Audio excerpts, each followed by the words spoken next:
Good evening. Welcome to the Overwatch 2 Stadium Asia Streamer Showdown. We're here to play some Stadium tonight. That's right. Stage 2 for OWCS for Korea is all done and dusted. Like, Dano, we went through that. It was nice and fun. But now we're going to get to the real fun. Get to the Stadium stuff that we've been waiting to see. Yeah, we're going to get into the real wacky stuff now, Avril. There have been more heroes, more maps added to Overwatch Stadium here in Season 17 for Overwatch. It's a great expansion of the game mode, not gonna lie. I really love it. A majority of my game time since it came out has been in Stadium when I'm playing Overwatch. It feels like a fun, fresh new way to play the game that has been really refreshing. Yeah, we got 3 streamer teams on board today. A lot of former pros in there, a lot of familiar faces across China, Japan, and also Korea.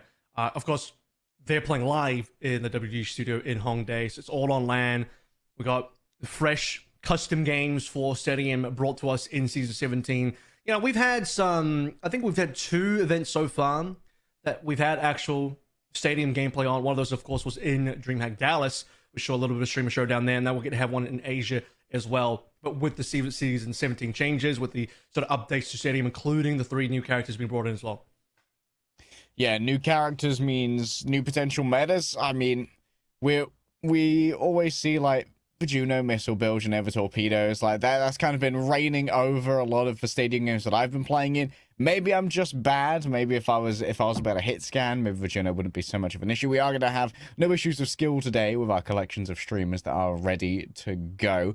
And well, there's going to be no question about what you can be rewarded with by watching this stream as well. There's going to be plenty of viewership incentives for all of you to make sure that you are tuned in and paying attention to our Stadium Creator Clash here, our Streamer Showdown. And, well, Avril, we're gonna do a little bit of a round robin. Let's have a quick look at those drops that I just brought up so that everyone's on the same page about what can be added to your inventory for your precious hours spent watching the Streamer Showdown. That's right. You are looking at a Stadium Showdown Selfie 2025 spray and, Avril, the skin for the most skinned character in the game. Would that be Mercy? No, wait, it's not. It's something else. Don't worry. 3 hours, you get your Kiriko skin. We weren't going to make sure that Kiriko was going to miss out here. So, of course, we got a skin on board. We got ourselves a spray as well. So, yeah, plenty to play for. Nice little couple of incentives to earn here as well. All players on land, 15 players, 3 countries, a lot of familiar names. And we got like we got like 5 matches to play as well. So, like 5 stadium games because we're going to be playing like a full round robin into a semi-final, into then the grand final as well. So 5 matches on board. Could be a pretty packed evening, I'm not gonna lie to you, because some stadium games, it can obviously last for quite a while. Mercy rule is going to be in place. I hope we don't see it, because for Mercy rule to come through, I mean, you got to be stomping the other team pretty damn hard, and we don't want to see any of that. We're hoping that the team's going to be pretty closely adjusted here. I'm seeing a lot of even current high-level talent, former high-level talent across the team, so once we see the rosters, you'll sort of get a feeling for that. But as you can see here, 5 total games, group stage round robin, 3 in there, then a semi-final, then a final. Yep, getting seeded into the grand final straight away if you come first in the round robin. Of course, the priority there will be overall stadium wins. I believe the tiebreaker is stadium map wins. So, maybe going the distance could be beneficial. Is it map wins or differential? Yeah, it's not, I think not map it'll be wins, map differential. differential. Don't spread misinformation. I just lie. So depending on how many rounds you win, you want to be having the most amount of rounds won without losing, ideally. But you can see on this graphic here, we have Sigma, Junkrat, and Zenyatta added in, so expanding the hero pool a little bit for every single role. Good to be able to change up the tank lineup in particular, because it's very brawl focused. We already have the Ryan, the Orisa, and the Zari in there. Even the Queen can be kind of considered in that archetype. So just having a Sigma, having that sort of poke capability in there, and then on top of having Zenyatta and Junkrat, really I think the heroes that got chosen to be added into season 17 kind of show that they want to diversify the type of compositions that you can play, such that it's not just all like, yeah, we're just gonna play like Ryan and Lucio or Ryan and Juno and just like speed into the team for brawling. Now you can at least like maybe play a little poke instead. Yeah, a little bit more poke, and of course all of these heroes are able to diversify between their ability and their weapon power as well. Of course, we've got new maps coming through in our map pool as well. Samoa, its control point, and I believe Volcano has been added to the pool of control points available, as well as Esperanza in a condensed format for push. Redwood Ram, of course, being a specific map only for Stadium. Actually, I think Arena Victoria would be in there as well, but it's kind of like attached to Colosseo. I think Redwood Dam is even in a location that is not attached to anything else in the Overwatch map pool, as far as I remember. Actually, funnily enough, given that there's Colosseo and Arena Victoria, they're like both the same map, really, if you think about it. They like both take place in the same place. Colosseo's outside of the arena, then the Arena Victoria is inside the Colosseum itself. True. They're directly next door to each other. Here's a good look at our roster coming through for Team Japan. Finn is going to be a very familiar name for viewers over on OW Esports as one of the current members of Zeta Division. I'll see what Finn ends up playing today. He's listed as support, so that'll be kind of like unfair to some of the other teams. If he actually ends up playing support, well, to be fair, we also have 3 DPS listed. Somebody's going to have to be on tank. YamatoN probably, I don't know. We'll see if he ends up rolling tank for the team. Somebody's going to end up doing it. You get to be pretty strong anyway. But Finn, if he gets a play on like a Kiriko, can you imagine Finn on Stadium Kiriko just absolutely dominating? Make sure this guy only plays like Lucio or something, or maybe a Juno, so like his carry potential is limited slightly. He is like the only, if I consider the rosters, I'm pretty sure outside of Nico, and I lied, there's one other current pro. There is also Nico. Also, I guess ryujehong because he just played in OWCS. So, given that to be the case, Japan kind of have 2 active pros. Korea will have 1. China have none, but that's okay because they have a lot of ex-pros and a coach in there as well, and Creed, a couple of broadcast members, and Muzi and 9duo. 9duo used to be a pro as well. Jamlee and MADA have had it. Man. Say again? 9duo Riz, that's Smolder. That's a wonderful picture. Can I get one of those? A wonderful picture? Yeah, can I get a picture of that level of Riz? You got a couple of good pictures out there. Don't worry about it. See you at the next event. Yeah, China's got a lot of the old guard kind of, like I said, some broadcast talent in there, some really long time ago kind of former ex-pros, and Creed is still coaching these days, I'm pretty sure. Is that runner listed as tank? Hold up. That could be Cinema, ryujehong and Tobi, the old duo from Lunatic High. Then Seoul Dynasty as well, coming through, potentially both playing support. And then, of course, we've got Medal of Honor and Wolf, 2 popular streamers from around Korea. I don't know as much about their lore, to be honest. I've heard of Medal of Honor. Medal of Honor was actually one of the super OG Lunatic High members that I guess people didn't really get to see back in the day. Also on Combox for a while as well. Wolf is a very famous ex-world champion in League of Legends. So there we go. SKT actually won more than one championship with Faker. So there's a Faker connection right there. I saw him sitting in the Faker chair. Really fun to see Wolf come over to play some Stadium. But of course, Runner on tank is going to be really interesting because he, back in the day, back when he was actively playing, was also main support on the rival team to Lunatic High on Runaway when he was main support as well. So, but a lot of support players on this team, but notably you got ryujehong and Tobi ryujehong, who is still actively a pro, and importantly, a pretty high rank one at that. Let's take a look though. Team Japan first is a walk on through for the audience. Looking locked and loaded. Are there some custom streamer Showdown jerseys as well? We're gonna get the swag drops on this, man.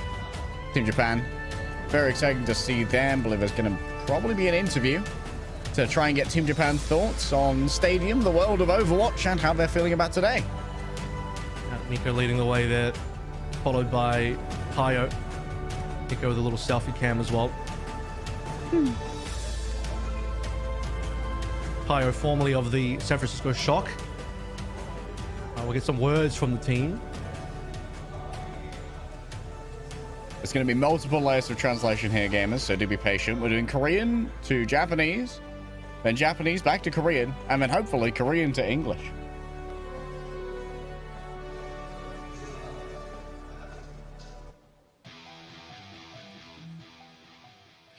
오버워치 2 스타디움 동아시아 스트리머 대전 먼저 인터뷰 진행해 보도록 하겠습니다. 일본 팀 만나볼게요. 안녕하세요. 네, 반갑습니다.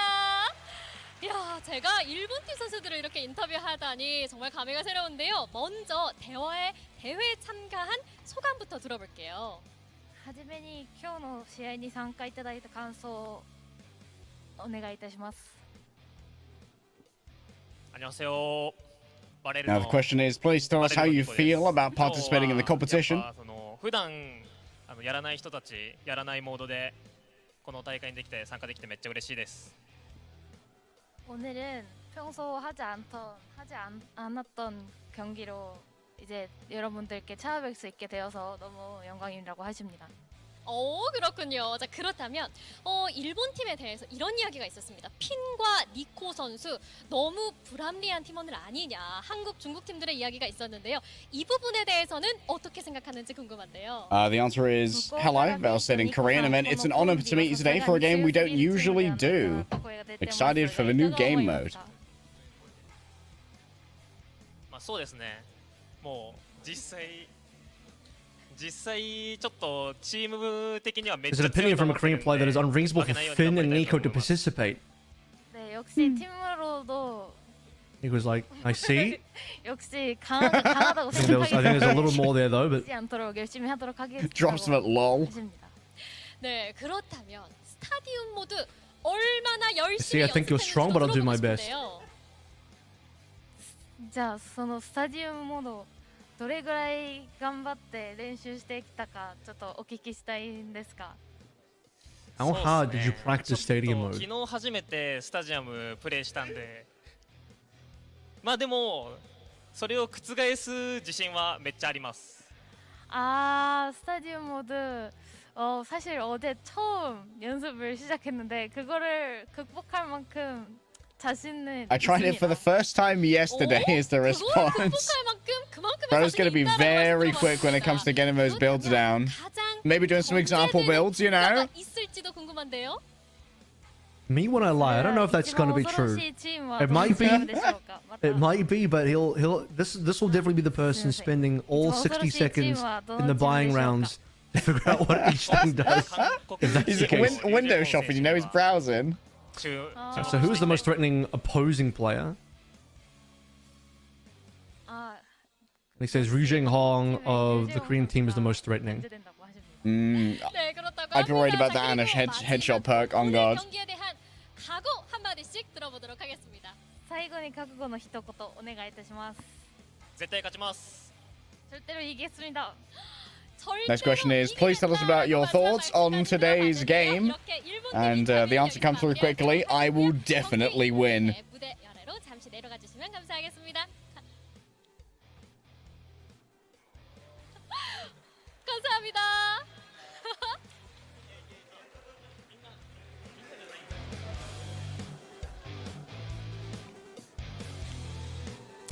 네, 자 이렇게 일본 팀까지 만나봤는데요. 과연 다음 팀 어떤 팀이 기다리고 Do we know if the 있을까요? players are 다음 allowed to, 팀도 like, 만나보시죠.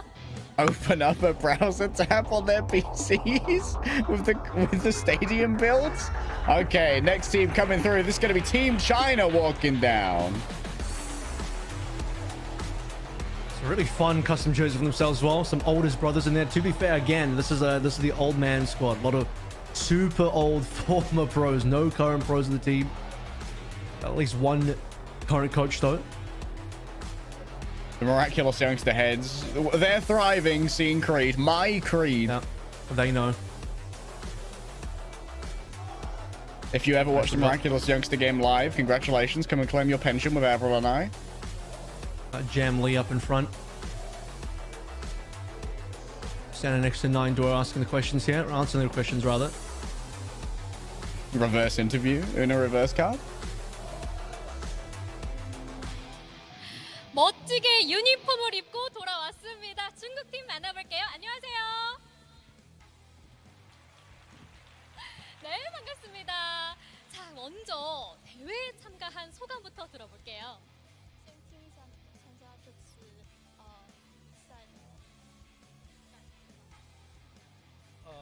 First question is, please tell us your thoughts of participating. And opened up by saying that Team China had such handsome uniforms. 非常的奇妙，希望这一次可以发挥的比较好。 네, 저는 한국에는 처음으로 와보는데 이번 대회에 참여할 수 있어서 매우 기쁘고 또 재밌는 것 같아요. 그렇군요. 그리고 중국팀의 경우에는 정말 연습도 철저하게 해왔다라고 제가 들었습니다. 어제 스크림도 열심히 하고 경기장 문 닫기 전까지도 계속 게임 돌렸다고 하는데요. 얼마나 연습을 많이 하신 건가요? Jamlee says, this is my first time in Korea. I'm very happy to participate in such a unique competition. Certainly is pretty unique. Next question is, I heard you practiced very hard. I heard you practiced until late yesterday too. We saw at the beginning that everyone had their PCs set up at the front in their little team areas. So maybe deep into the night here at WDG Hongdae. 정말 긴 시간을 걸려서 연습을 했고요. 그리고 저는 저의 팀원들과 함께 이번 경기에서도 잘할 수 있을 것 같다고 생각합니다. 그렇군요. And I do say we had a lot of time, so we used it all for practice, so I'm confident we'll win. 과연 어떤 것일지 들어보고 싶은데요.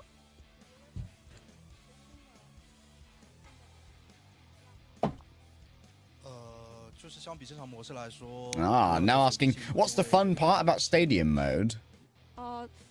캐릭터의 스킬을 제 마음대로 할 수 있어서 그 부분이 조금 색다른 것 같습니다. 스킬을 좀 마음대로 자유자재로 쓸 수 있는 부분이 좋은 것 같다라고 말씀 들어봤습니다. 그렇다면 중국 팀이 생각하는 가장 It says you can 경제되는 freely 국가는 modify the skills to your heroes. Whoa, bro's reading the marketing copy. I like doing a Biddly Power Ryan. 这个位置感应该是韩国队吧？因为 Okay, next question is who is the most threatening player?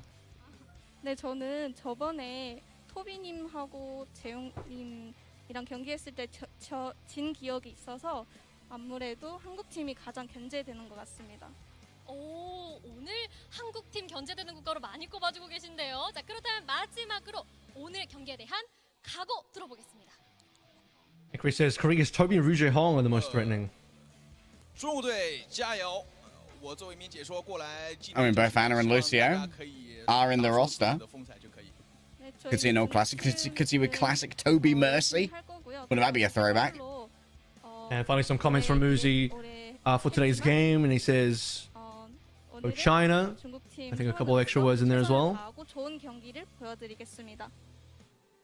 네, 이렇게 파이팅 넘치는 중국팀 인터뷰는 여기서 마무리해보도록 I've been commentating for a long time, but today I'll show you a good performance as a player. 잠시 무대 아래로 내려가 주시면 감사하겠습니다. Next stream is Showdown, Avril. You and I dominate. 팀을 만나볼 차례죠. Closing words, this was an interview with a Chinese team fighting. And here we are for our last team coming out is, of course, going to be Team Korea in their hometown. And there are so many names we know on this roster, Avril. Almost lunatic high looking jerseys too, if I'm honest, especially from the back. True. Oh, that's a big throwback. Good eye. Can't believe Runner would betray everyone like this, but that's fine. Wolf didn't bother, I'll unfortunately. imagine his one is pink. I'll just pretend his one's pink. Wolf didn't get the moment, but that's fine. It's okay. Oh, Runner will stoke our nostalgia by finding a ceiling panel to absolutely quick melee. They raised the ceiling just for him too. 네, Look 자, at that. 마지막으로 So that's exactly what happened. Give me the building of a taller ceiling. Runner might come in here. 알겠습니다. 자, 먼저 명우님부터 여쭤볼게요. 대회에 참가한 소감부터 들어볼까요? 아 정말 오랜만에 뭔가 대회장에 오는 것 같은데 옛날에 좀 감각을 되살려서 오늘 열심히 한번 해보도록 하겠습니다. 파이팅! 파이팅! Okay, first question is first, please tell us about the experience participating in the Medal of Honor. He is Medal of Honor. That would be his name. Yeah. So I guess participating in this match today, the streamer Showdown for Stadium. He says it's been a while since I've been active as a player. I'll work hard. 조금 높다. 아주 조금 높다. 있어요. The hard work starts now. 그만큼 경험이나 이제 연륜이 많이 좀 찼다 그렇게 볼 수. Okay, talking to Wolf now. All of the other teams evaluated Korea as strong, but what do you think about the older players? What do you think about the boomers, Wolf? Thoughts? 없을 정도로 차고 넘쳐 흐르고 있다라고 말씀을 들어봤습니다. 자, 그리고 다음 분께 여쭤볼게요. 일본 팀 로스터가 공개됐을 때 He says I have that much experience. I will play the game with confidence. 니코 선수의 합류에 대해서 굉장히 어렵게 생각하시고 있을 Rolling in with the confidence that only a homeowner could have. 어떻게 생각하실까요, 러너님? 일본 로스터 봤을 때 Next question is, what do you think about Finn and Nico from the Japanese team? Maybe Runner was the one who complained that they are too strong. 풀리긴 했는데 그만큼 우리나라를 좀 견제하는구나 이 생각이 좀 들긴 했어요. 이 정도 로스터를 When I looked at the Japanese roster, I was surprised to see that they were current players. 들어봤는데요. 자, 그리고 토비님뿐만 아니라 중국 팀 역시 굉장히 체계적이고 열심히 연습을 한 걸로 알고 있어요. 스트리머 쇼매치에서 반드시 승리하겠다는 각오가 돋보이고 있는데요. But I thought they were that afraid of the Korean team. I would be. All right, question now for Toby. What do you think about the Chinese team, Toby? 팀합은 저희가 더 좋은 것 같습니다. 팀합적인 부분은 한국 팀이 위다라고 말씀 들어봤어요. I saw them practicing yesterday, and he said you seemed very good. 오늘 경기에 대한 Tearing up the stadium ladder in Korea. 궁금한데요. He says we have better teamwork. 한중의 전인 만큼 저희가 한국의 위상을 올려보도록 하겠습니다. All right, finally for ryujehong. What is your determination for today's competition? 한국팀 화이팅 넘치는 인터뷰까지 마무리해 보도록 하겠습니다. 이렇게 세 팀 모두 인터뷰를 진행해 봤는데요. 각 팀들 모두 쟁쟁한 만큼 오늘 과연 어떤 팀이 트로피를 가져갈지 기대해 보셔도 될 것 같습니다. 그렇다면 이어서 오늘의 대진표 He 만나보시죠. says I'll tell you the status of the Korean team fighting. The first match is going to be Japan versus China, Korea, Japan following, then Korea, China to end things up with. And then, of course, after that, we'll have the second place team against the third place team. And the winner of that will go up against the first place team. Of course, the placements will be done based off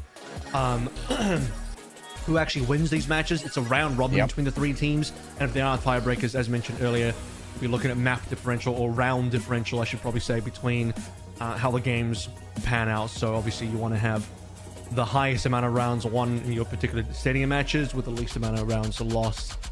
I wonder how Mercy Rule ends up affecting that, because you'll only have one. I guess if you win 3-0, that's probably better than a 4-0, but at the same time, if you win a 4-0, that's like one extra round win that you actually get. So maybe you don't want to win too hard. Where you throw away some cash so that you can get a 4-0. But yes, as ryujehong said, the status of the Korean team fighting, current status of Korean team waiting. We're going to see them play twice in a row after this. Japan vs Korea is going to be an interesting matchup in terms of our power levels to begin with, given that, as was pointed out, Japan do have current pros on their roster. And if Finn's playing support today, that could be a real ace in the hole. They really should have made him play tank. They should have forced Finn to be on tank. just to you know, balance things out a little bit. Although we'll see, China practice super hard. Maybe they practice the most. That'll be the difference maker at the end of the day. This is really interesting. Like I said, this is our, I believe, the third official time that we've had Stadium on a broadcast in a custom game. Previously, when those were custom games, those were like really custom games, because you couldn't actually make a private lobby yet. Now, season 17, you can actually make a private game in Stadium. You can even change up the settings and whatnot, and gather your friends, I guess, have a pug. We'll figure out in future as the Stadium moves along and we get more potential custom Stadium going, see what works the best in terms of rule set. I do think, though, I'll say this right now, probably for custom Stadium games, no Mercy Rule probably to me sounds the best. I want to see all four, even if it's a 4-0, I want to see all four of them play out. I agree. I think all 4 rounds would definitely give us the most insight.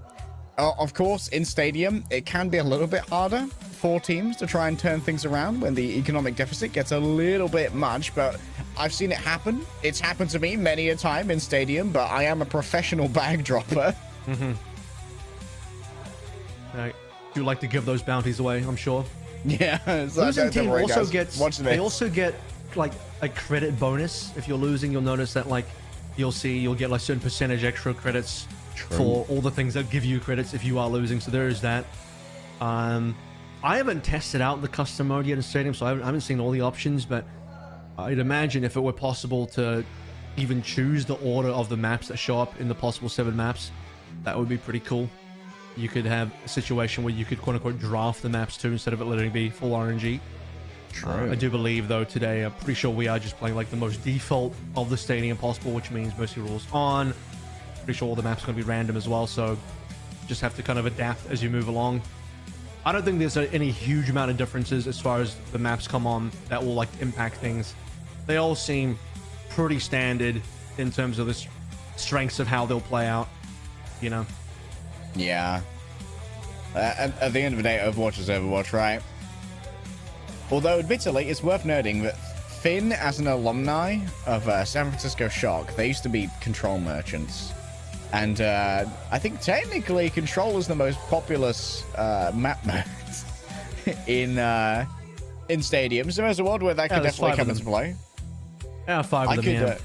I could see a world where being real good at Control by having a very fraggy support like Finn could be a big advantage. They also do go by pretty quick as far as the percentage points goes, so you'll notice that. I'm sure everyone's played Stadium by now, but for those that might not have, for some reason that may not have, you'll notice that the maps go by pretty damn quick individually per round. Of course, there's Clash in there as well, which doesn't exist in the regular competitive ranked rotation anymore, but a very condensed version of Clash, which I think actually makes it a pretty good time. Most of the Clash issues to me were on the outside 2 points, so when we condense it to the middle 3, it actually feels pretty good. Yeah, I'd agree. I think that it's a superior format of Clash. I don't know what it says that I'm like, okay, the shorter version of Clash, much better. But I'd agree that like the outside points were they could be problematic areas. The middle and insides tend to be pretty good for these battles, and I think they have a very fair chance of both being converted upon by a pushing team and being turned around by a defensive one. I'd like to really see how players progress in terms of snowballing. So for example, who really gets the MVP every single round? You get like 1,000 stadium cash if you get the MVP, which on top of then leading the amount of cash that you have can really snowball you pretty hard. So you can get like, you know, 14,000 plus. I think I may have even seen like a 15,000 before if you're really pounding in that first round, which can snowball you heavily. It allows you to potentially buy up a strong purple item straight away in that second round. I think it's probably more cash efficient to just spread your money around a little bit more though, by several blues, maybe round it out with a green rather than just in a straight purple. But there are some extremely impactful purples, particularly if they are the character hero specific purples that really change up your kit. So I'm very interested in seeing how teams go about that. But like let's do it. Our first stadium, the first stadium in Asia as well. Map number 1, match number 1. Let's kick it off. We're heading to Paris. I was waiting to see if they were going to be cheers for this one. Okay, Zarya on both sides. Oh, we've got a Freya on the field here. Some very different DPS lines. Lucio on both sides as well. And then Moira versus Kiriko. Oh dear, I know what this is. Finn's gone Kiriko. I knew it. This guy, this professional... Yeah, okay, we did actually get a chance to do it. This professional Zeta Flake support player is actually... He better be on the Lucio. This Finn guy better be on the Lucio. He's trying so hard. He's like, we got knocked out OWCS. I'm going to win Stadium today. I might not get to go to Riyadh, but this I will trying go to the so top hard. of this one. All right, so fun thing about the Zarya builds that we're already seeing, one of the really key things that I see on Zarya right now, I don't know if this is like hardcore Zarya meta, but Volskaya Vortex, it's the right click that allows you that when you basically cast an ability, you drop that right click as like a mini grab. And well, mini not here. It's all about Japan, who's already fragging out. Look at that. We just got a full team. Like Ryan's the only one that went down. Yeah, Nico already decimating. Have a look to see what power they got. They got the Seeker point. Oh. Hayo's actually playing in third person. We'll see if this is... Are they actually playing in third person? Or perhaps the observing might be in third person. It's an interesting one. I would have assumed, especially on a cast, you would be the first person. Hayo's going to run down here so easily. He's gone. I just find the third person hit scan aim tends to be pretty good. Finn's going to do a little bit of guerrilla warfare. In the back, I think will survive. Seems like they can't be chased down for now. So very quick turnaround here from Team China. Great retake. And now they might be able to get the lead if they can hold the space well with Zarya. Oh, Finn's spawn camping, bro. What's all that about, bro? That's a little bit nasty. He Has really the free wants to win TP this as one. well. Doing their best Tracer cosplay as well. In the back, stealing away the bot. Like, you know what? I've got access to Tracer early with my free TP. I'm just going to take this. You guys don't mind, do you? There's the right click, I believe, onto Nico. Unless that was an actual Graviton surge where they'd lost control of the bot, which would be interesting. Oh, and he disappears. Because, of course, if I'm not mistaken, if I remember what he picked early, it might have been the perk that allows him just to TP anywhere he wants, which would make a lot of sense. Yeah, I think it's for free aim, swift step. This does mean that Rion is trying to play with only a Lucio for healing, though. Very much a Finn's going to play for Finn kind of angle. And this seems to be working in the back. Has stolen the bot away once again. Finn's already on a 750 bounty. He's the only player on Japan that has a large bounty. China otherwise has been kind of winning these team fights. But Finn personally has been doing Finn things.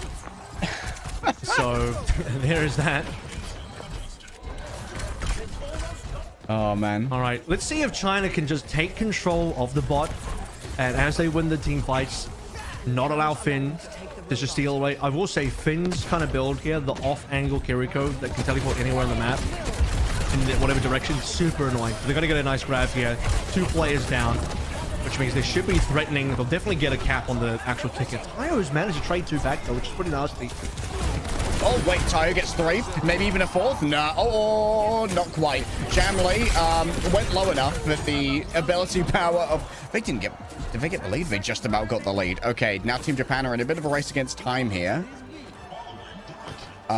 Do they know they're in the lead? Okay, just waiting for respawns to come through. Doesn't want to push too far because then he would have to be too far away from his teammates. So wants to just stall the bot out to wait for the teammates, group as 5, and then get the flip. China has to touch right now. They literally have to touch right now.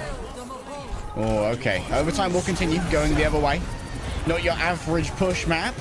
Out comes the Coalescence, and of course overlaying those support ultimates. Yamato falls on down as well. And now it's down to Jamlee, flanked upon by Tayo. Great accuracy with the Peacemaker here. The Blizzard could be the death knell of all and sundry.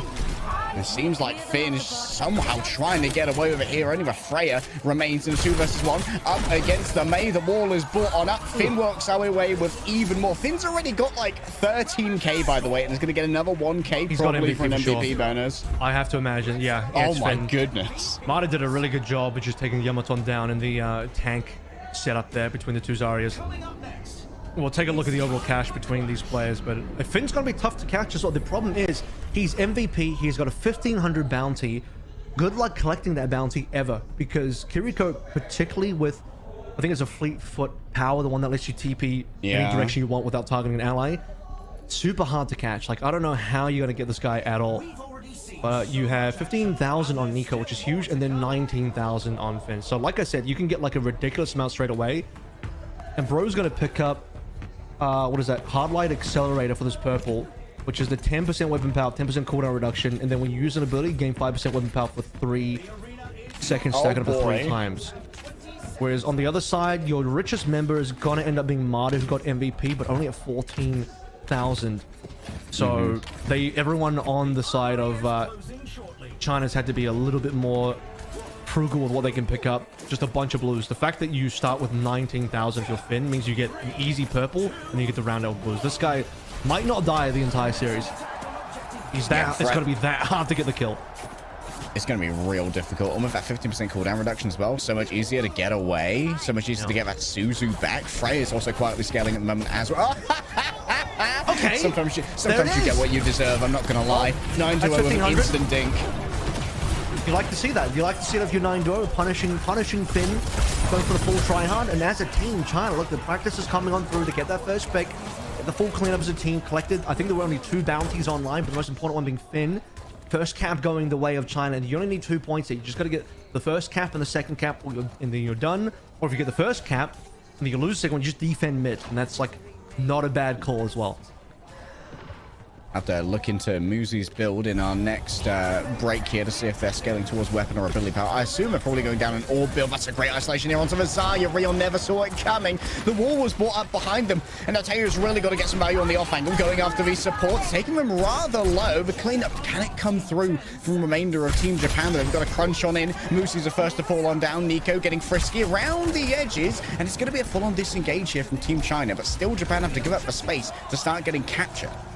You see that like little right-click mini Zarya grab coming on through as well as part of MADA's build. MADA, who's taken down Ryan a number of times. So at a team level, China has just been ahead. Go for that second point now. No tank on the side of Japan. It's going to be 4v5. Let's see if they can get bailed out with any ultimates. Tayo, that's a nice trade.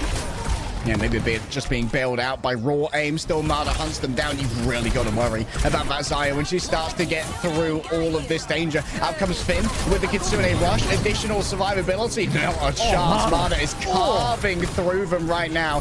This is a crazy Zarya gap. I'm not going to lie to you. 17.5k, a 900 bounty. MADA's getting some real value out of that right click on the quick graviton after using a bubble as well. Sheesh. I'll tell you what, there might be like 19,000 or more in terms of like personal net worth on Finn, as Nico and Muzi will actually clean up the MVPs this time around, not even MADA. But when we actually looked at the total team cash on the side of China, they were ahead by about 4k. Damn. So team-wise, they had more money spread out just by a reasonable amount, just, you know, a fair amount. And Japan, it was just like all on one player. So all the cash on a singular player who's still on. He's still got 27,000, by the way. And now he's going to get the clone as well. So it's going to be a combination of Swift Step. You can be used in any direction you want with no target. And then you get to clone. You get to put out a clone at the same time as using Swift Step. So he's going to be super annoying, super hard to kill. Weapon damage as well coming on through, which will also increase his healing. I don't even know if he's spending that much time healing. I think if you're Finn, you're just trying to deal damage at this stage. And then for MADA,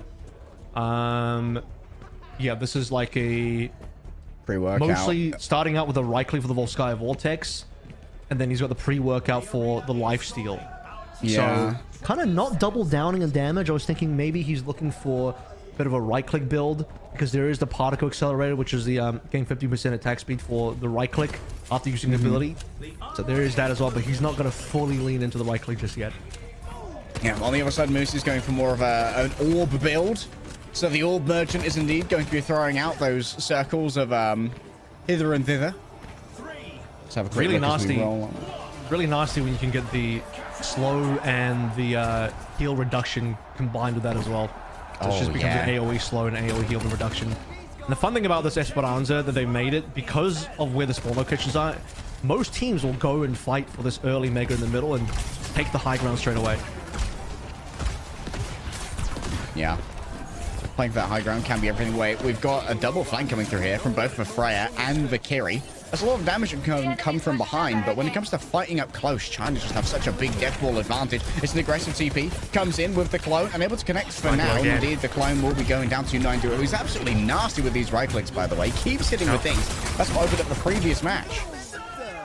Jamlee now taking down Ryan. Ryan, who's just had a real struggle bus over. He's about 5k behind MADA at this point.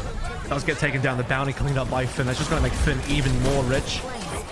Tire onto Jamlee as well. Korea's, or rather Japan's going to get their first fight win in a while, because they didn't really get anything done in front of Anubis. With a begrudging sigh, Finn does begin healing. Keeps Tire alive for a second longer, allowing him to pick up 2 bandits of their own. The entire China bounty board has now been cleared, which is going to give a significant boost to the overall economy of Japan. Well, they were 5k down, and now they're 3k hit, and they still have the 5% boost from being formally down. So I do wonder, I think that 5% boost does last the entire way through. So now they get to be ahead plus 5% boost, which is pretty nasty. Kitsune now early and 9 door down. All right, trying to isolate that Zaya. One of the bubbles is burned. There's not much to be done there after the right click ends that unceremonious rain for now. And Vince is going to try and chase down this Lucio. You think you're fast? Guess what? I can just teleport wherever I want now. I do wonder if you're Muzi, especially in that previous fight, maybe it's just better to like live and keep your bounty alive. You're a Moira anyway, very easy to disengage. You know you got a bounty yourself, just kind of like leave. We're losing the fight. I'm just going to bounce to make sure I live. First cap's going to come through from Japan now. Bounty once again for our 2 support players, but most notably Finn, who's on 33k. He really wants revenge on 9 duo. He's getting it. Gets dinked early. Finn will remember that. And 9 duo certainly being made to remember their sins. Still more progress being made here by the push bot as it approaches the end of Esperanza. 40 seconds to play through as well. And you're not going to get far enough in any of the pushes available based on distance or time that you can snowball heavily enough. You can always come back at any stage. Hiding away for a moment. Jamlee in the sights. Can they overwhelm you? Bet that they can. MADA can't survive for long. Finn is just on a mad one right now. 35k? Touch the spawn door challenge complete. Get this man on Orisa right now. And Man, grab the spawn. It's brutal. Oh, here comes the soldier ultimate. Ah, there's no space to work with though. Oh, what a grab. What a performance. Yeah, this stage is going to get really disgusting for Finn. Of course, he gets the 1,000 as well. He's on 41 now. Jesus, this guy's he's gonna basically finish his entire build by the time we get to maybe round 5. I think even in the next round, he's about to finish his entire build. So take another gander at what he's about to have on. The only real difference here in terms of a good win is MADA has been significantly ahead of Ryan, not just like in terms of money, but individually as well. It's kind of taking them down plenty of times. That gap's even closed down to 3k now, and Finn is, of course, the giant difference maker. He's already got on, what is that, 3 purples now. Yeah. Picked up a booster jets for 20% attack speed. POV, you managed to beat the Yashimoto clan, and you took their cash. On the other side, Nebula it's Conduit as well. Yeah, for Yamato, it's all ability power, just focusing in on that healing, while Finn is, of course, going to be flanking away. You've got to be able to try and keep that Zaya up. There's a lot of Phantasmic Fluxes I see on board, which is the first item from MADA and Creed. That's that survival item that kind of just gives you a little bit of everything. Some weapon power, some ability power, some lifesteal, and everything else. And overheal on the lifesteal, so just a generally nice overall item. So yeah, this is now, like I said, shutting down Finn earlier on was going to be a challenge. 9 Duos managed to just dink him down twice in a row. See if that ends up happening more, because it's going to be more difficult. Now that he has clones, it will be tougher. And as his HP increases, if he gets more cooldown reduction, he's got more TPs, it's just going to get rough, because they don't really have a lot of burst damage on China's side. They don't have, like, the Freya, they don't have the cast, just to, like, get a nice headshot. It's really going to come down to 9 Duos, mate. Oh, what? No, okay, that was only the clone. No, that's the clone. Never mind. That's a clone. We've been pranked, and now Jamlee, nothing personnel, kid. You fell for my tricks. The Fox's cunning, overwhelming. MADA seems like they're surrounded on all sides. Once again, it's the Kiriko clone. It's the first to grab on through here. And there's Finn in the back. Brand new clone just dropped, by the way. Cooldown reduction is a little bit disgusting. Brand new clone, brand new me. And guess what? The clone can heal. I've got damage to do. Look at his attack speed. It's just gross. He just picked up the purple attack speed. Now he's just flinging kunais down range. You can TP anywhere on the map. It's very easy to get baited by the clones as well, because here's the thing. If you play aggressive, the clones just look kind of real. And there's no reason not to kill the clones, so you always will. Meanwhile, but you gotta worry about the real Finn.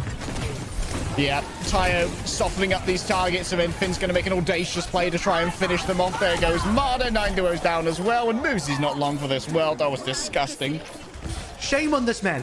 Put him on tank now. Force Finn to play tank. This is so shameless. This man is so shameless. Force him to play Hog. I don't care. This guy rolls up into a stream of tournament and plays the actual hero he would play on Zeta Division, his actual OWCS team. Some people just want to try. Some people just want to watch the world burn. Some people want to watch the enemy team burn. 9 Duo. Not nice for now. Unfortunately, not immune to that. Finn grabs Jamlee on the off angle. And now we gotta try and keep the Zaya alive. Just all in pocket onto his Zaya. Here comes the Deadeye. Trying to run them down. The damage is too much. MADA stays alive for now, but Finn is still here. Oh my goodness, the Terror themselves. He's coming for you in the night. This guy, look at him. My therapist told me that the Finn Kiriko in Streamer Showdown was not real. My therapist lied. I demand China is allowed to make an emergency substitution, and they can put Leave on their roster right now to play Genji. That's how we even up the odds. That's how we even up the odds. What is he on? 52? You can almost finish a build at 52, almost. I think over like, I think 70 if you want to like really finish every single slot all in purples. But like beyond, once you hit the 50s and 60s, you're basically OP. You're basically so overpowered, it's done. Consider this. Japan's total net worth is 199. They're basically 200k. 1/4 of that is just Finn. 1/4 of the full team's net worth is on one player. Bro's now picked up Keen Kunai. Critical hits decrease active ability cooldowns by 15 to refund 3 ammo. And he do be hitting those. So basically that means he just gets more swift steps for free. Just in case you thought he wasn't hard enough to kill. And then Cyclist Gloves is one of the items as well. When you use an ability, gain 20% attack speed for 3 seconds. So really he's gone a lot of attack speed. The 20% attack speed you can see on the screen is just from one item, but then the Cyclist Gloves will add another 20% on once he uses Swift Step for a 40% attack speed bonus at 40% additional weapon damage as well. So brothers gonna be nigh impossible. You can even see like I saw the bubble item there for Ryan just to end, and I think the strategy at this point is literally bubble Finn, do not let him die, and watch him carry.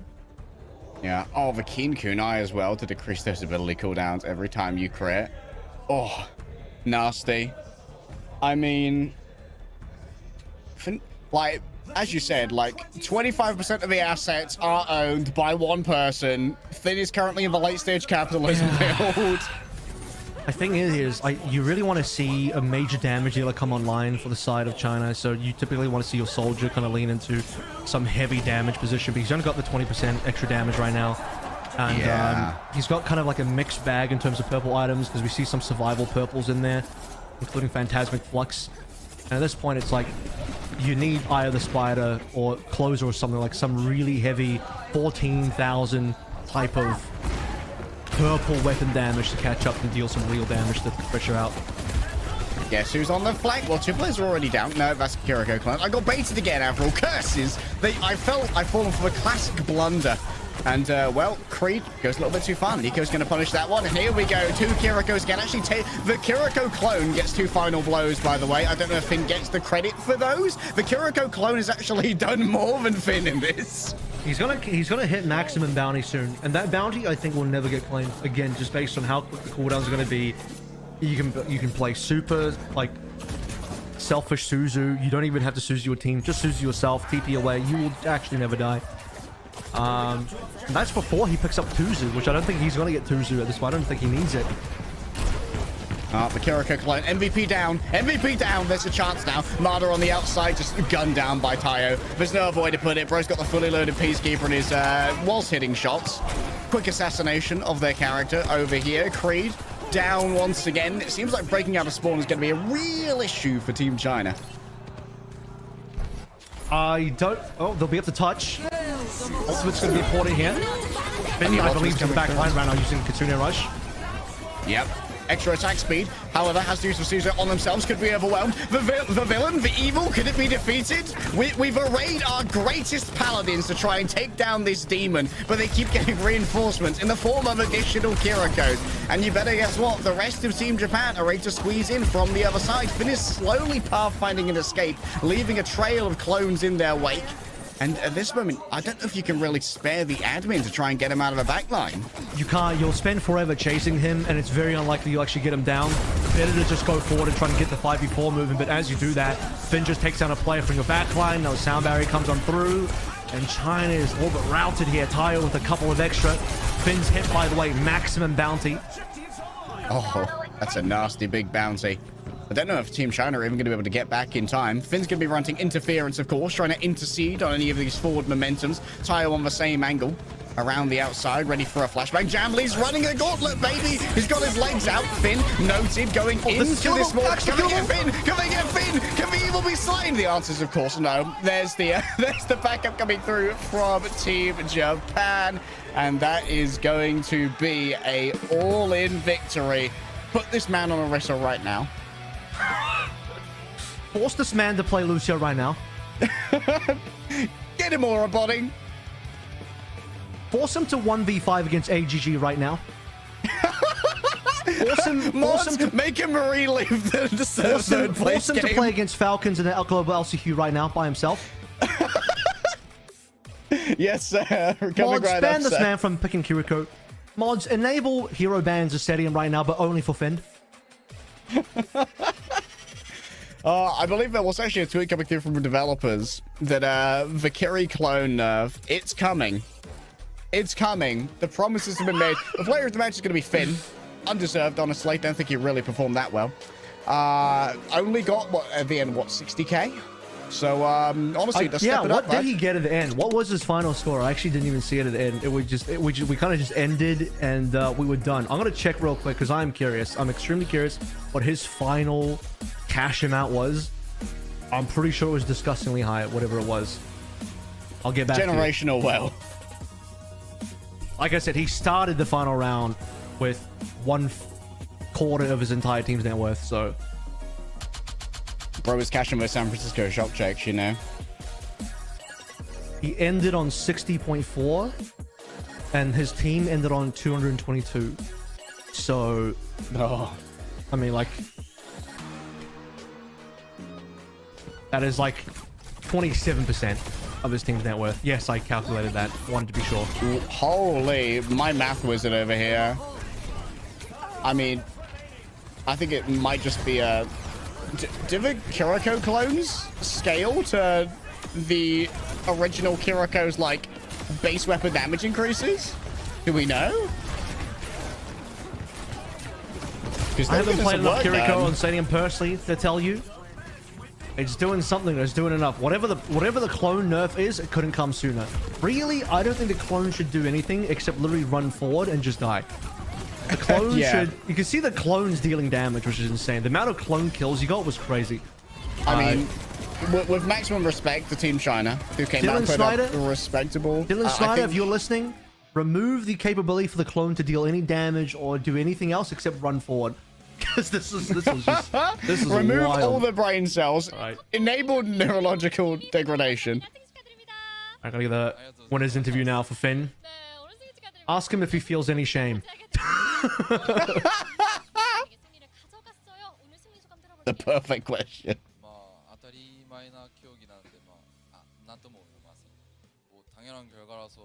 The first question is, congratulations. How do you feel about your victory? Hopefully the answer is shameful.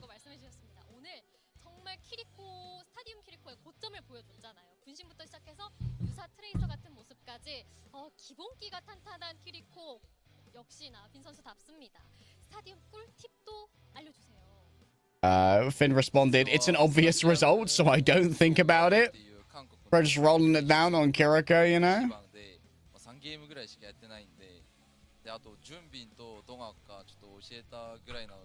Asking up now, I think I've seen the best of Stadium Kiriko. Please give me some tips for Stadium. Finn might just say, be one of the best support players in the world, and then pick your best hero, and then pick clone. It would certainly make sense. Finn responded, I played Stadium mode 3 times for the first time yesterday, and Donghak and Junbin made a build for me. I think the YouTube build is good. Bro logged in, saw the car queue top build for Kiriko in Overwatch status. Yeah, that'll do, bro. I'll be fine.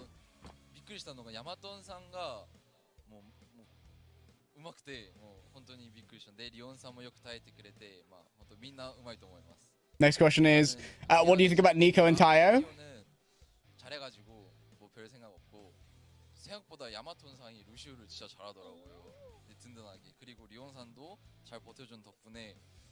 Nico and Tayo are doing well, so I don't really think about it. Finn only notices his teammates if they're feeding, you know? You're doing a good job. I will give you one high five and some earnest eye contact and say good job. Lucio was really good, is the other comment here. Lots of appreciation for the solo healer for Team Japan. They're putting up some numbers there with the aura.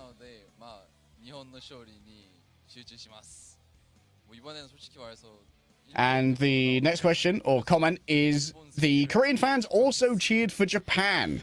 So a word to the fans.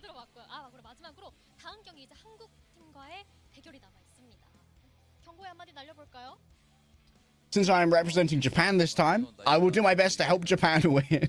A word to the Korean fans. I ain't doing nothing for you today.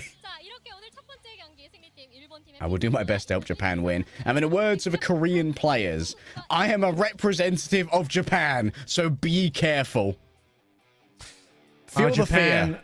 Gets themselves off to a very clean start. Korea, a lot to think about here as they get into the next game, and we'll see how they do after this break.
crushing defeat for Team China in our first match of the Overwatch 2 Stadium Asia Streamer Showdown here in Japan.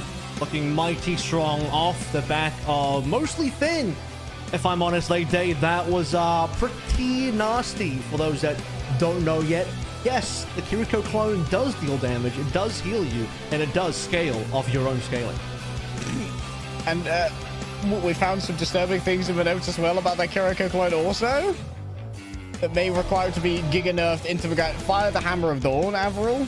Don't worry, I have personally DM'd Scott Custer Kennedy to say that please nerf Kiriko right now, specifically for Finn. So yeah, catch that update on Finn's computer in just about 5 minutes, I think. So yeah, we're gonna hit the big red button there.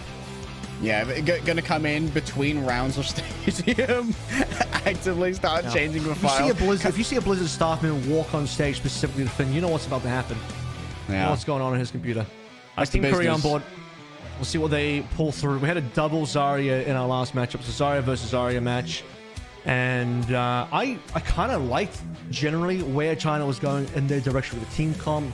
Zarya and a Mei. They had Lucio and a Moira as well. So you could tell they were kind of mostly going for some sort of brawl composition. Jamlee Soldier was even looking towards like a sort of biotic field build that he was maybe only like halfway through the build, not even close to finishing it because they lost 1-4. And my biggest concern was I think China just lacked a strong carry player or hero that was mostly doing the work, unless you're looking at MADA.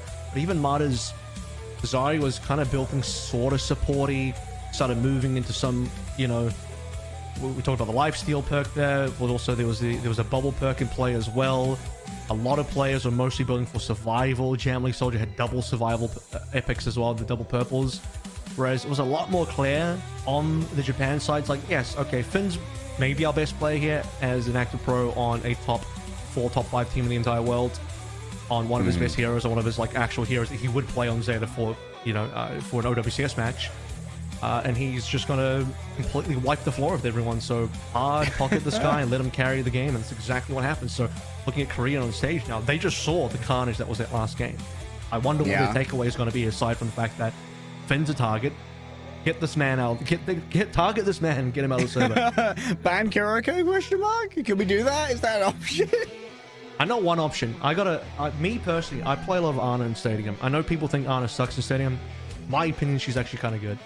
But she's good in the sense that, like, to me, you build for pure weapon. I'm going to tell her on my Ana build right now. Leaks. Trademark Avril Ana build. Pure weapon damage, almost pure weapon damage, and you build for no scope, and you build for the big sleep dart. So it depends who you're up against, but if you're up against any sort of dive, Genji is great against, Lucio amazing against.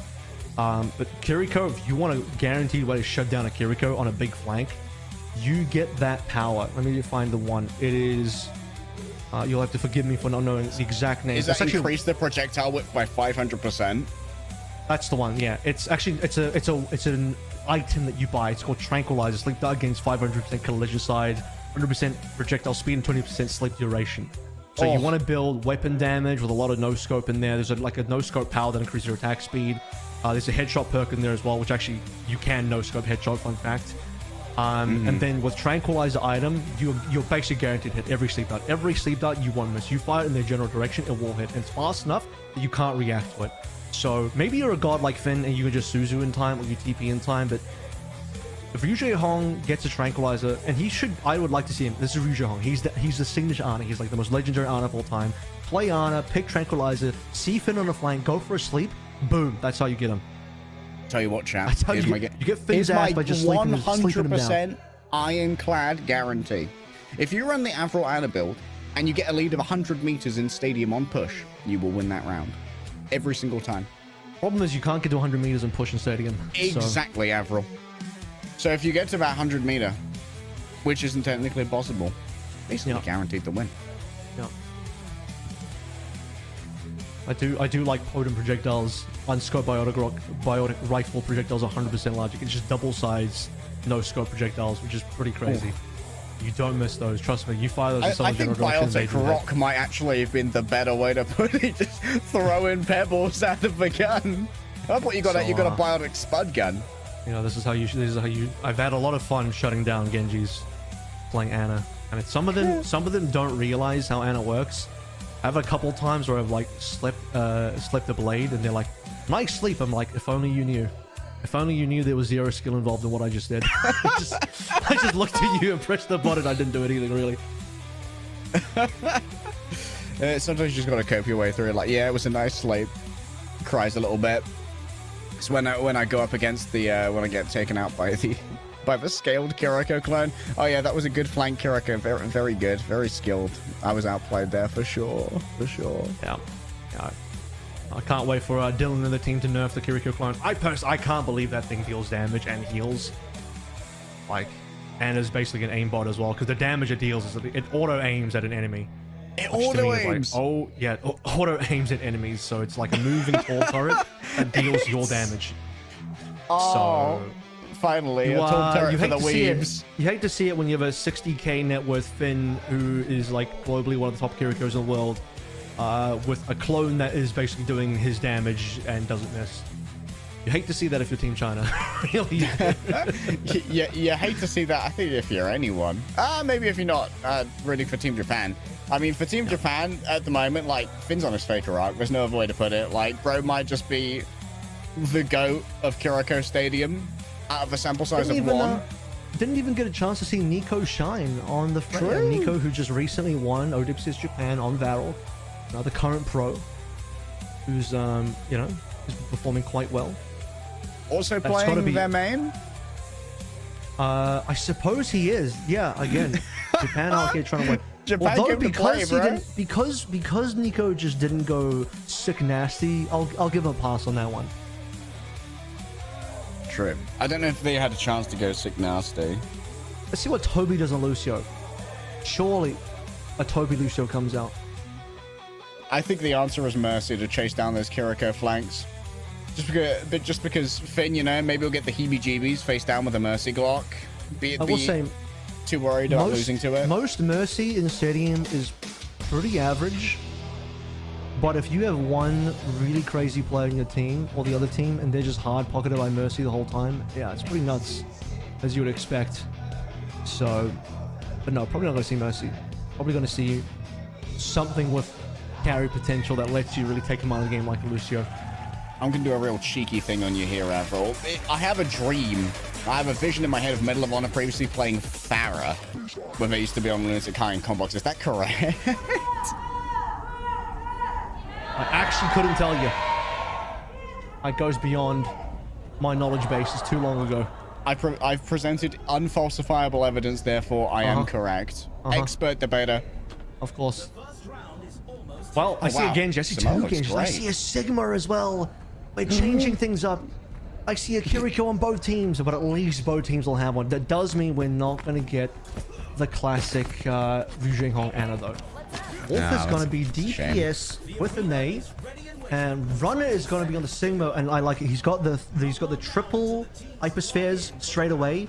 I personally think for a Sigma, right now the accretion build looks really nice. There's a particular power that lets you decrease accretion cooldown if you hit it direct on the hypersphere. If you have 3 hyperspheres, you can decrease it 3 times. So look out for that. Wow, that's good scaling right there. Synergy between those powers. Ryan's just going to be sticking to what they were playing previously.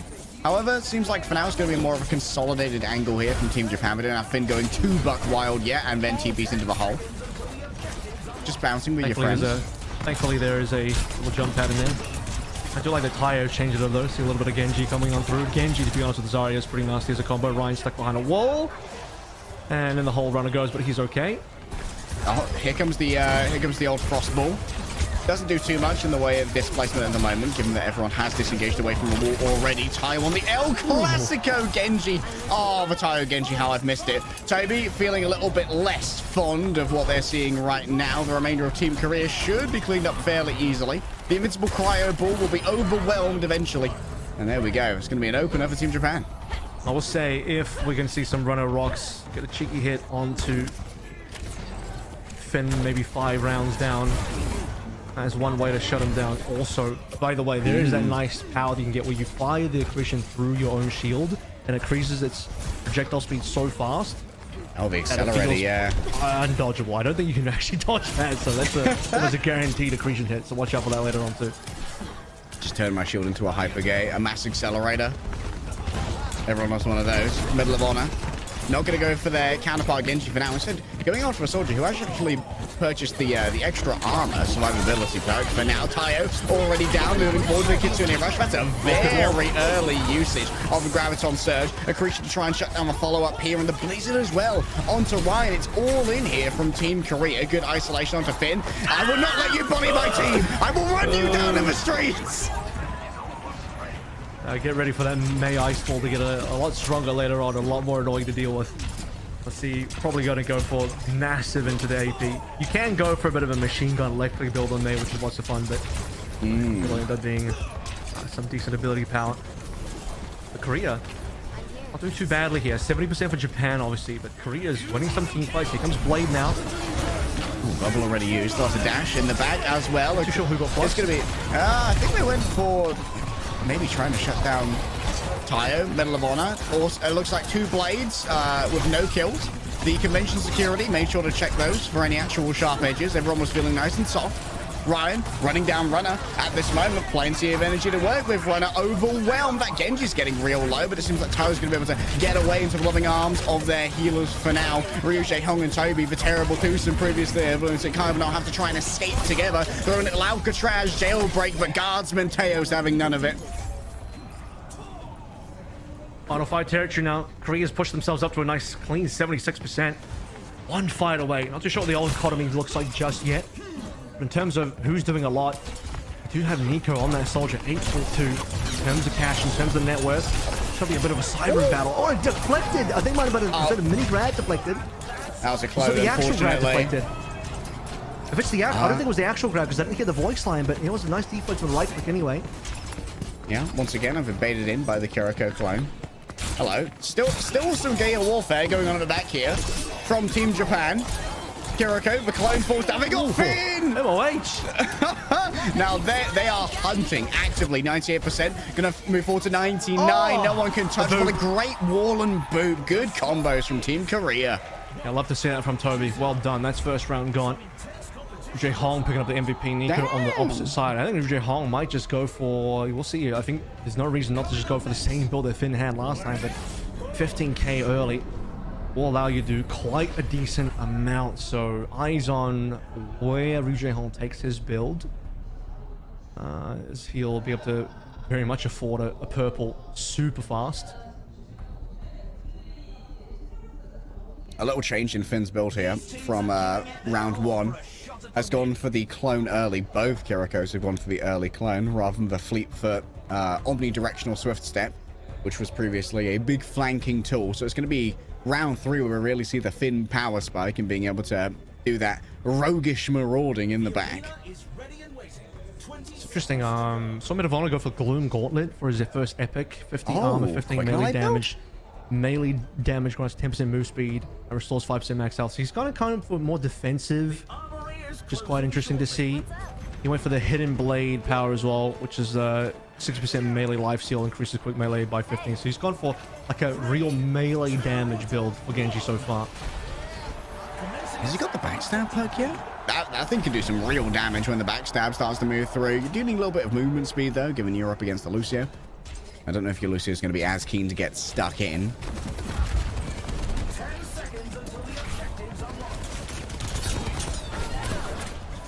All right, here we go again. Finn on the back line. Yep. There goes the Kiriko clone. And now Tobi next up on the docket, going in for the fight. Manages to swift step out as the rest of the team are rather close. Tayo coming in for some right clicks for now. It's very scary going up against that Sigma with that triple hypersphere. He does throw out a lot of damage. But for now, everyone just surviving. Once more, it's going to be the Kiriko clones falling first. Their self-preservation can be a touch lacking, but great positioning gained here off the back of the main wall. Yeah, Runner's also got anti-MADA, which is the purple, allows him to have large explosion radius for hypersphere, so the left click damage is going to be pretty decent here. First sound barrier coming through for Korea. Want to get deep onto the back line, and Finn's just dropped down the Kitsune Rush, and he's surviving. He's dealing damage. He's doing well. That fire rate is absolutely biblical. diabolical even. ryujehong chased down by Tayo, putting those right clicks to good use. Chases down their counterpart. There can only be one Oni here, and I am the demon of the Temple of Anubis.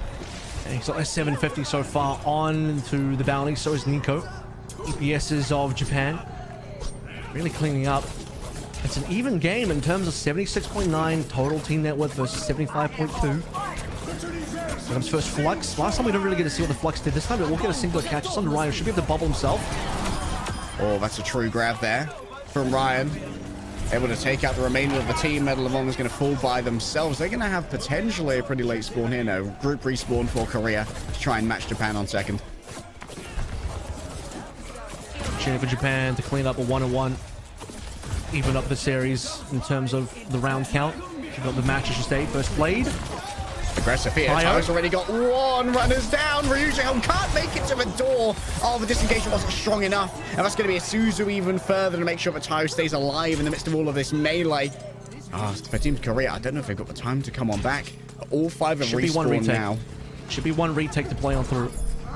Cap doesn't come through that quickly. Nico onto the high ground. Bit of honor this time assistant to Blade. It's got a lot to play through. Sound barrier to keep him up. Lost the target on the Lucio. Got hoodwinked. However, ryujehong has managed to find the opposing Kiriko clone. Once again, I have been baited. The right-click grab, not quite good enough. I'm getting up close and personal. Medal of Honor ready to melee. The knife bill starting to come on through. Finds the cracks in the armor and sinks in the blade. Emoi's got the double bounty as well. He picked up both YamatoN and Finn's bounties there. So I'll push him up a decent amount. I'll push him ahead of Tyro, at least for net worth at the moment. We'll be able to recap this with the team. Tie things up for this throne Anubis. Ball to block things out. And ryujehong just to clean up one of the clones as we set up for mid. You should make that thing smaller in the kill feed, like the turrets. You know? I was thinking, wow, Finn down, or wow, ryujehong down. Oh my goodness, Finn takes a little bit of early pressure there from the hyperspheres. Down goes the clone, and now sitting down within the grav runner, able to use their big kinetic grasp to eat a lot of that damage. However, I think that so much of the damage has already been done, and Japan are getting cap progress. They are actually not standing on the cap at the moment. They're kind of hunting for kills. They will be able to get the final one to Medal of Honor. And finally resume the cap a little bit later on. Tuna rush ready for ryujehong, as you can see. As we get past the clone, you do have to deal with that because the clone is dealing damage. So much damage, man. Oh my goodness. Oh, they can't touch a point either. Dude, sending the clone forward, it almost killed ryujehong. All right, bringing Custer from backstage. We need to disable this perk right now. Oh, let's see if well, I think both of Valkyrico should have that. It's going to be double up the amount of clones on field. Tobi picking up MVP for the team this time around. Don't know how useful it is really on the Lucio, if I'm honest, but I'll see if Tobi can get some real work done there. That'd be pretty nasty. He is currently the highest net worth member on his team, which is pretty wild. You can build towards more damage, although I don't think that's where he is currently. I'll just do a quick glance at a couple of things here. Yeah, he does have the second right click reverb power. And crowd pleaser for Soundwave. Heal all allies affected by crossfade for 20 extra healing. I actually do think I believe it is a power. Yes, radio edit. When you use your amp up, you get a mini sound barrier. It's quite strong, just to give your team like insane green health. And despite it being 85% reduced, it still scales with a believability power, which increases your sound barrier. So the mini sound barriers are pretty nasty. Yeah. So since you're building ability power anyway here, why not? All right. Finn, no surprises, is going to be highest net worth on the team. Just Finn doing what Finn does. I believe just have 3 TPs now as well, after getting that second power. We've gone back to Samoa, by the way. Second time in 3 rounds. They do love this new map. I actually didn't know we could do the same map again. I didn't either. I thought you could only get one map in terms of the uniqueness of the maps per match, but here we go. A second Samoa. Okay, 2 Kiriko clones traded out for each side. Now we're talking. Rerun and ryujehong go down. Traded for another Kiriko clone. Oh boy, Tayo trying to chase down middle of honor here. Giving over the shield from Vizire. Additional staying power. The May's not going to be long for this world. Wolf has been fed to the pack. And that's going to be Japan popping off already. Now a little bit of spawn kills. YamatoN and ryujehong. That'll slow things down a little bit.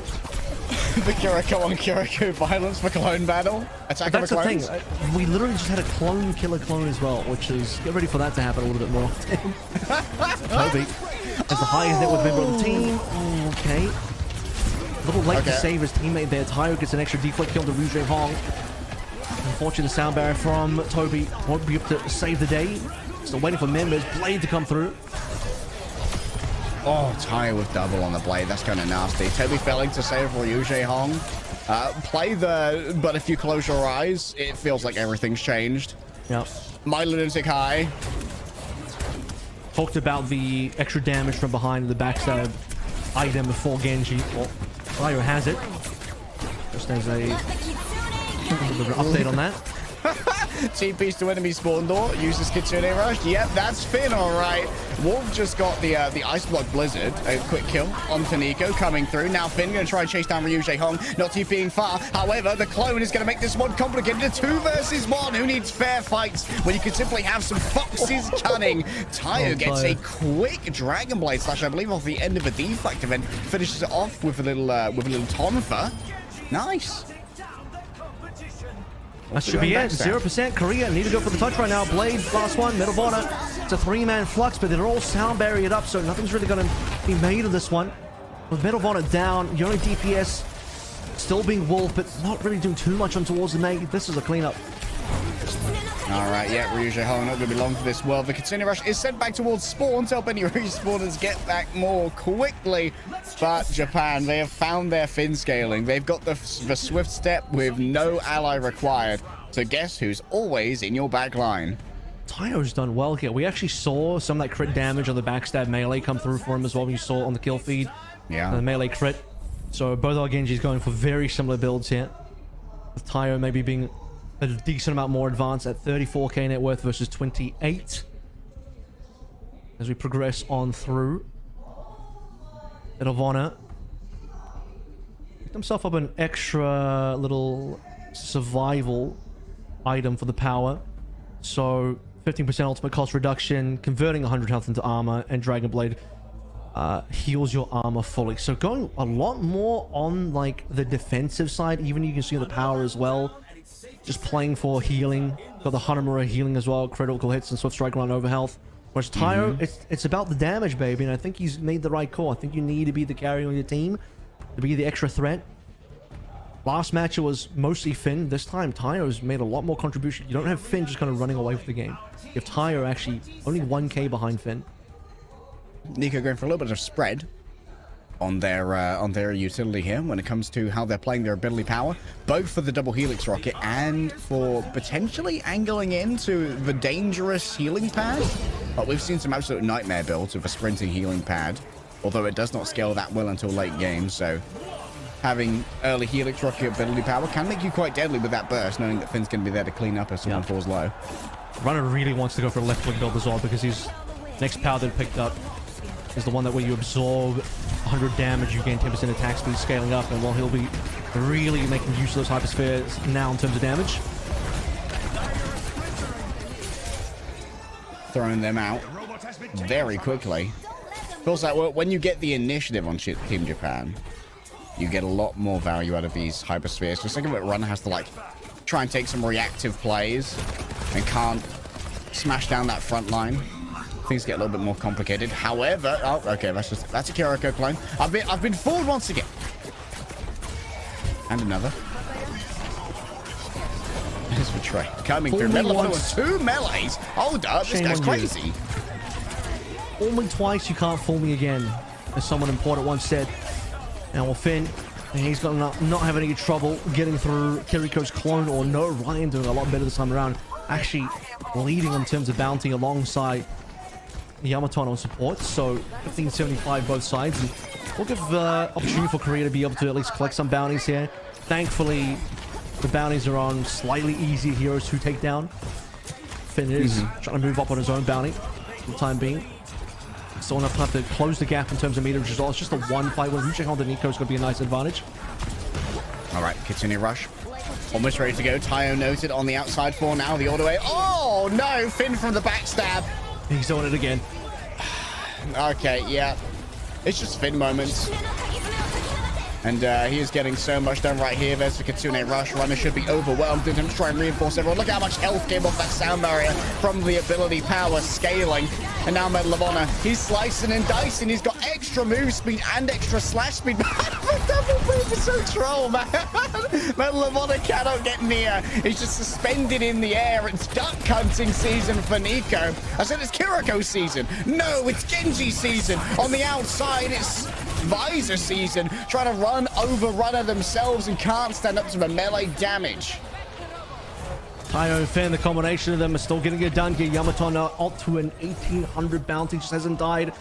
Meanwhile, on the other side, it's all Korea for the most part falling over. We still haven't seen the push bot really get to the end of the map. With only 30 seconds less than that now remaining. It's not looking too pretty for Korea to try and close this one out. Japan looking for number 3 here. Kiriko clone even getting the kill.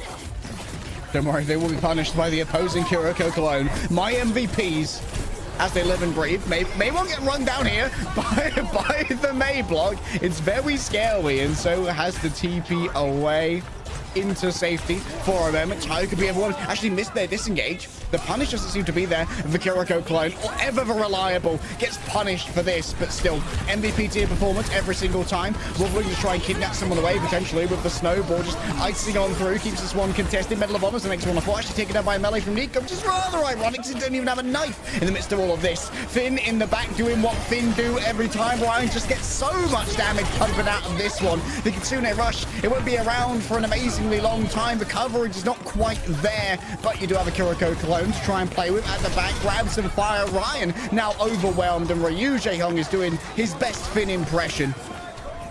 It's an opportunity now. Korea's actually found themselves in a good spot. You saw all the ultimates come on through. I think Runner actually lost a flux earlier on. He was mid-flux and Ryan gets a kill, but with OT spawns, it might be possible for Korea to make this comeback. The issue is the distance they have to close before they can start getting meters. Probably still around 2 fights they have to win. They have to win a fight here just for bot control to get meters, and then one more fight in the smaller Japan as they go for their last re-engage.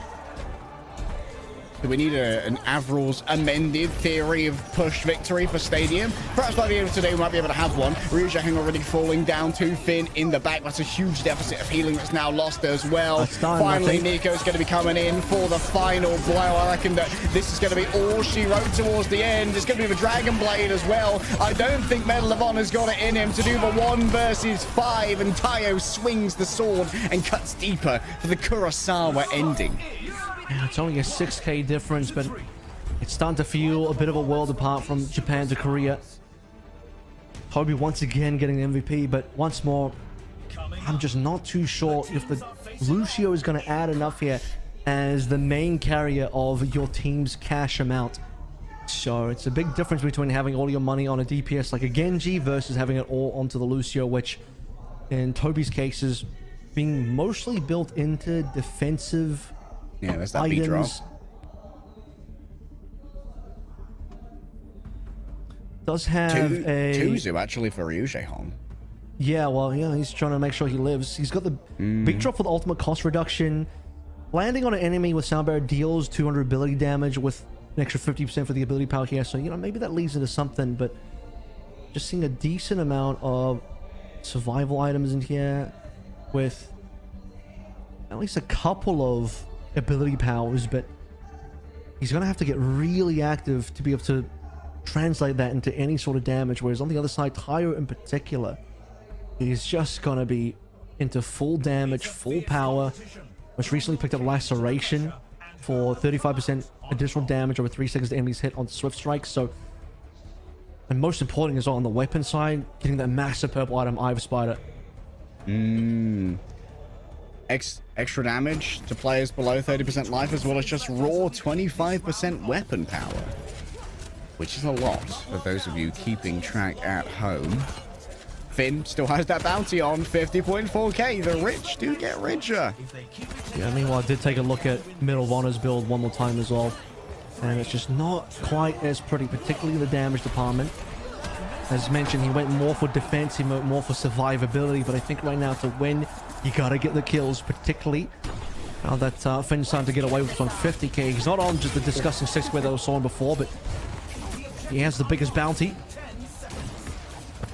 Probably also worth noting that if Finn is running the cooldown reduction on headshot, which I assume they are, given their build last time, that maybe you can find that off of the Kiriko clones as well. Runner and Ryan traded out here. Finn's hunting. Run away as fast as you can. ryujehong, oh, do you want to try and move up there? ryujehong's actually surrounded on both sides here, just as a TP out. Doesn't know about Finn, who's on this off angle, and now Finn's just imperiously reigning over the battlefield. Could just stare down from on high. Should be able to TP out with fairly easy cooldown reduction up into the sky. Nico just able to blast themselves essentially to the stratosphere off the back of every right click. Still gets run down by Runner. In the midst of all of this, there's an absolute farm of Kiriko clones right now. Maybe Runner can be the carrier that you're hoping for on Team Korea right now. He's certainly able to do so in this particular fight. Things are heating up a little bit. And Runner's currently the guy to look out for on the team. Tobi gets the final cleanup on the Tayo. Korea gets their first point. ryujehong with a late kill to Finn. That's actually impactful. That's going to really cause the numbers to be whittled down for Japan on their retake. Bounty claim as well for ryujehong. Yeah, massive. Narrowing the gap between those Kirikos. Already almost got the second cap here. It's going to be an exchange here of Kitsune. Rushes towards the back, goes Medal of Honor, slashing away with the blade. Extra slice speed. And there was a quickly deployed right-click YamatoN. However, amidst of all of this, Tayo's got a little bit more done. Already down is their counterpart on the off angle. Nico has themselves a tactical visor. Doesn't really need much help for aiming at the moment. Tobi could be overwhelmed. In a 2 versus 1 right now, Tayo just stabs him down. There might be a recontest towards the end. Oh, ryujehong has arrived with the clone army. The Grand Army of the Republic has finally attacked Geonosis. I just need more players, though. They got a bunch of clones to play through, but it's not enough to push. They need Runner into the front lines. They need Tobi back as well. A couple of late deaths here. Maybe Tobi and Wolf should have just been able to fall down, fall off, and regroup after the disengage, but man, wanted to full commit. It was a good blizzard, but the extra respawn has come through from Japan. Just a little too much to deal with. Aggression from Finn, early grab coming through. The deflectomy and the kinetic grasp do what they can. Ryan now up in the air. You need to try and take him out. However, the sound barrier is at just the right time. ryujehong tries to slip the net, but guess what? Nico's on the other side, and Tayo is able to come and try and chase them down as well. Looking for the crit off the back of the quick melee, but still this Kiriko is just so evasive. Trying to run him down can be a little bit difficult. Oh, the quick slash off the back of the deflect. Excellent perk use there by Tayo. Perfectly done. Japan. Match point, by the way. Wolf for the final contest. Sound barrier in for just a couple members. Not a lot to play through. Just the 2 members online, and Tayo is going to blade through, slash down Tobi. And once Wolf comes out of the icicle, can he do anything? Maywater slow it down, but he's the only one left to touch. Korea just didn't have anybody left. Team Japan, another 4-1. This team has basically been flawless. We're hitting close score lines in the middle, the beginning, I should say, typically the 1-to-1. So we're not activating Mercy rules, but the later we get into these matches for Stadium, the more powerful Japan get, the more powerful Finn gets. Tayo now, I think, has been a real threat on the Genji. Previously, we saw him the cast. Okay, one of his signatures, he does play it well, but he never got to carry the day like what we saw on that Genji. That was different. And now Japan has got way more threats than just Finn on the Kiriko. Absolutely. That means Japan have locked in their first seed as well, as both of our other teams are 0-1. And Japan is sitting at 2-0. So they will be going straight to our grand finals. And the likelihood is that we're going to have a little bit of a preview matchup of our semi-finals for our final round robin between Team Korea and Team China.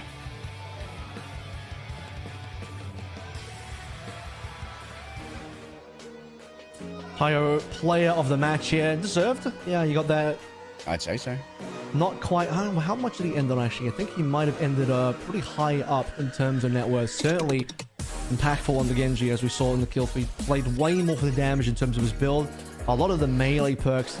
Medal of Honor and Tayo started out their builds fairly similar, but by the time we got to the end, a lack of damage in terms of Medal of Honor's build may have caught up with them. Tayo will end the day on 50.6k, which is still a 6k roughly less than Finn, against a total of 243. So about nearly just about over a fifth of the team's overall net worth there.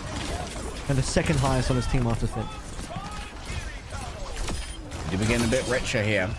Also, quick Tayo highlight reel. You know what? I wasn't really a huge fan of the Iado strike, the free Dragon Blade swing after the deflect, but I have been proven thoroughly wrong by Tayo. Bro's getting so much value out of this one. That's a lot of damage for essentially free. You get a free swing for just a deflect. Gotta respect the fact that that can be quite nasty. We got a couple of choice words now from Tayo at the end of that one. 네, 두 번째 경기 일본이 다시금 승리를 가져갑니다. 승리 축하드립니다. 안녕하세요. 네, 오메데토 고자이마스. 아리가토 오늘 피어팀은 타이어 선수가 차지하게 됐는데요. 한국팀에게 4대1로 승리를 빼앗아 갔습니다. Opening comment is that Japan won twice. Congratulations. That was said in Japanese by our interviewer. And the first question is, let's see your thoughts on the game. 戦えて、めちゃくちゃ嬉しくて、現地で活躍できて本当に良かったです。 오버워치 레전드들과 싸워서 정말 영광이었고 겐지로 승리를 거머쥘 수 있어서 정말 좋았습니다. 네, 자 오늘 겐지로 캐리를 보여줬죠. 겐지가 조금은 불리할 수도 있는 조합이었는데요. 어떻게 운영하려고 했는지 들어가 주 있을까요? Our response is, it was an honor to fight against the Overwatch legends. Very respectful from our boy Tayo. はい、こちらにはリオン選手のザリアがすごい温かいケアをしてくれたんで、あんまり倒される。 And next question is Genji. He's a hero that can be a bit disadvantageous. What do you think about his play strategy? Just asking after the play style of Genji in Stadium here, Avril. 정말 따뜻한 아군 자리아가 케어를 아주 열심히 해주고 또 공격적인 아군 캐리코가 또 이목을 끌어주어서 안전하게 적진을 해칠 수 있었습니다. 야, 이렇게 오늘 승리의 공을 팀원들에게 돌리는 모습 아주 He says, I played with confidence in Zarya's protection and the aggressive Kiriko. 결승까지 진출하게 됐는데요. 만약 오늘 우승하게 된다면 특별 세레머니 볼 수 있을까요? Yeah, definitely seems that Ryan is a great enabler for these angles that could be feeds, but end up delivering, you know? The next question is, if I win, I guess if Tayo wins, will I get to see a special ceremony? A celebratory dance or something? Drop the gritty?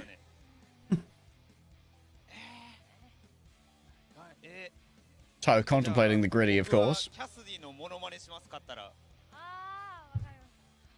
우승을 하면은 캐서디의 성대모사를 하도록 하겠습니다. 오, 우승하게 되면 캐서디 성대모사를 보여주겠다라고 제가 약속받아놨습니다.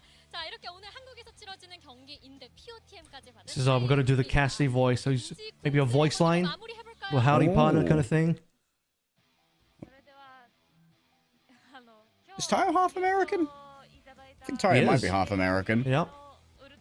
Got that That cast do in be him. true. 今ですか？はい。 Holy swagger. Full body chills. 세레머니까지 너무 멋있습니다. 자, 이렇게 오늘 두 번째 경기 승리. The question was, there was a player of the match held in Korea. Can you do the Genji ceremony? And you guys know how that went. Clip it and ship it. Righto, Japan 2-0 right now. We're gonna see how Korea and China do. To see who will make it through. At least slightly higher up in the pecking order. We'll find out after this.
At this stage, Japan has found themselves locked in for the finals already. We are halfway through the matches for today's Overwatch 2 Stadium Asia Streamer Showdown. And now it's time for Korea and China to face off against each other in our final round robin game.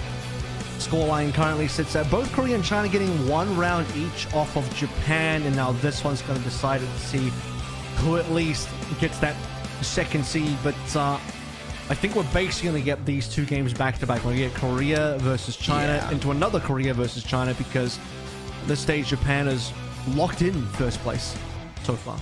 It's the equivalent of having a loser's bracket, you know? I guess it's always the loser's bracket. I don't know. It's a semi-final into a grand final.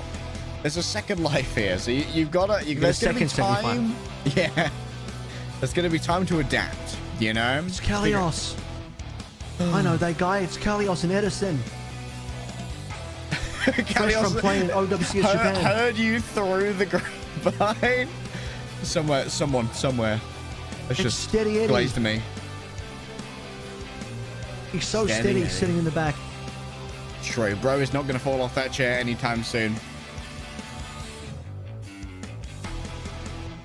See if Team China have consolidated their builds by being able to watch both Team Korea and Team Japan play the Kiriko with the clone to significant success. What do they play? Do they play Both Anna? teams. We've mostly seen the same heroes repeated. We have a lot of Zaryas. Runner did pull through a Sigma. If I remember correctly, Muzi had the Mei last time. Or no, he was the... They played Moira, yeah.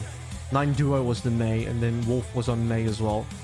One of the bigger differences, we did have a Genji come through in the last game. 2 Genjis, in fact. We didn't have a single Genji in our first game.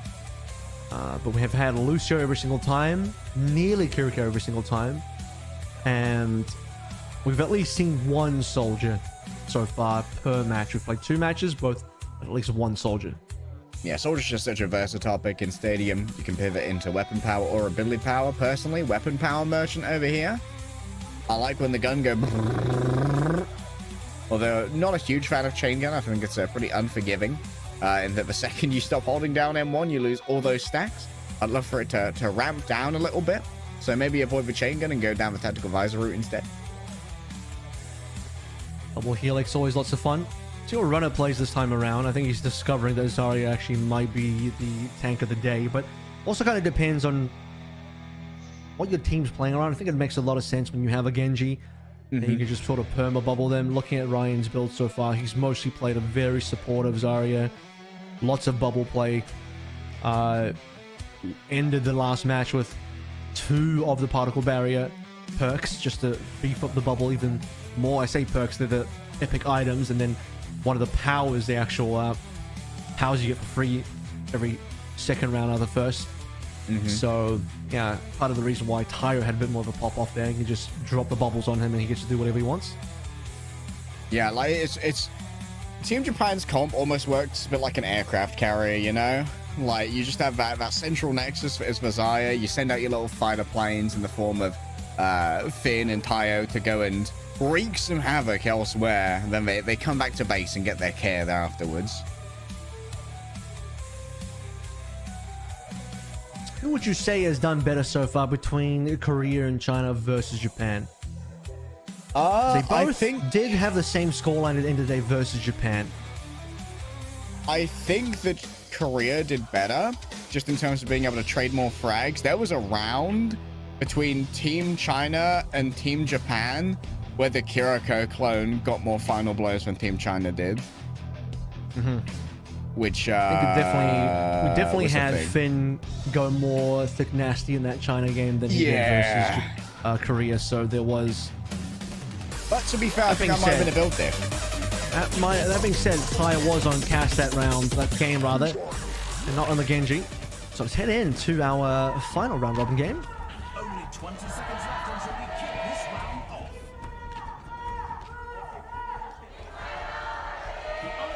Okay, nice. Muzi's made the adaptation, gone over to the Kiriko themselves. I peeped the Anna. There's an Anna. It's He's done it. He's doing it. First power for ryujehong is Comfy Clouds. Sleep Dart explodes on contact, hitting targets within 3 meters, but Sleep has a 50% reduced cooldown. Now, I'm a big fan of going towards Sleep Dart perks. However, I will say 50% reduced duration is a little punishing. You could get an AoE on the Sleep, although 3 meters is actually not as large of an AoE as you think. So, to my experience, it doesn't get AoE as much as you like. But the reduced duration just means they wake up a little too early for my liking. We'll see what ryujehong does. Oh, Runner got the memo that the tank du jour was Zaya. Unfortunately, did not get the healing to make the tank du jour work that well. MADA with 0 energy is going to be running down Runner. And we'll eventually get him, surely. There it is, the damage finally delivered. Oh, we saw plenty of in the China game as MADA, a bit of a standout, I think, on that tank position, was able to take down Ryan plenty. And is not shy about starting things out strong. 9 duo had a pretty clean double in there as well, currently leading the pack in terms of money for his efforts. 9 duo was one of a few people to successfully take down Finn with a nice double dink at the beginning of that Temple of Anubis clash. Back in the ancient prehistoric Cretaceous period of match 1. I think with the Zarya, you're basically doing a similar thing as if you were playing Genji. You get to go in, have the bubbles play through. Barriers to counter each other here. Should be your first ultimates coming through as well. Nico also has the power where if he gets elimination, he gets his cooldowns resets. Could be pretty nasty. Okay. Really wants to go for the Death Blossom, but got slept early. Yeah, let's not. I have to see if it's going to come off cooldown once again. He needs a bubble! He needs a bubble, please! It wasn't there. The care for my Reaper, my team. The martyrdom graviton surge. Not sure if I'm a huge fan of that one. The cleanup, it might come through from Jamlee actually. And hello, there's also a Tantalizer as well. The martyrdom graviton surge. How could I be so blind, Avril? How could I be such a fool to underestimate it? Jamlee bringing the goods. Started this one with a double helix. Tactical visor at the right time. His team might have fallen over, but he's managed to pick up the pieces. 58 meters already, looking strong for Team China with just about 40 seconds left to play through.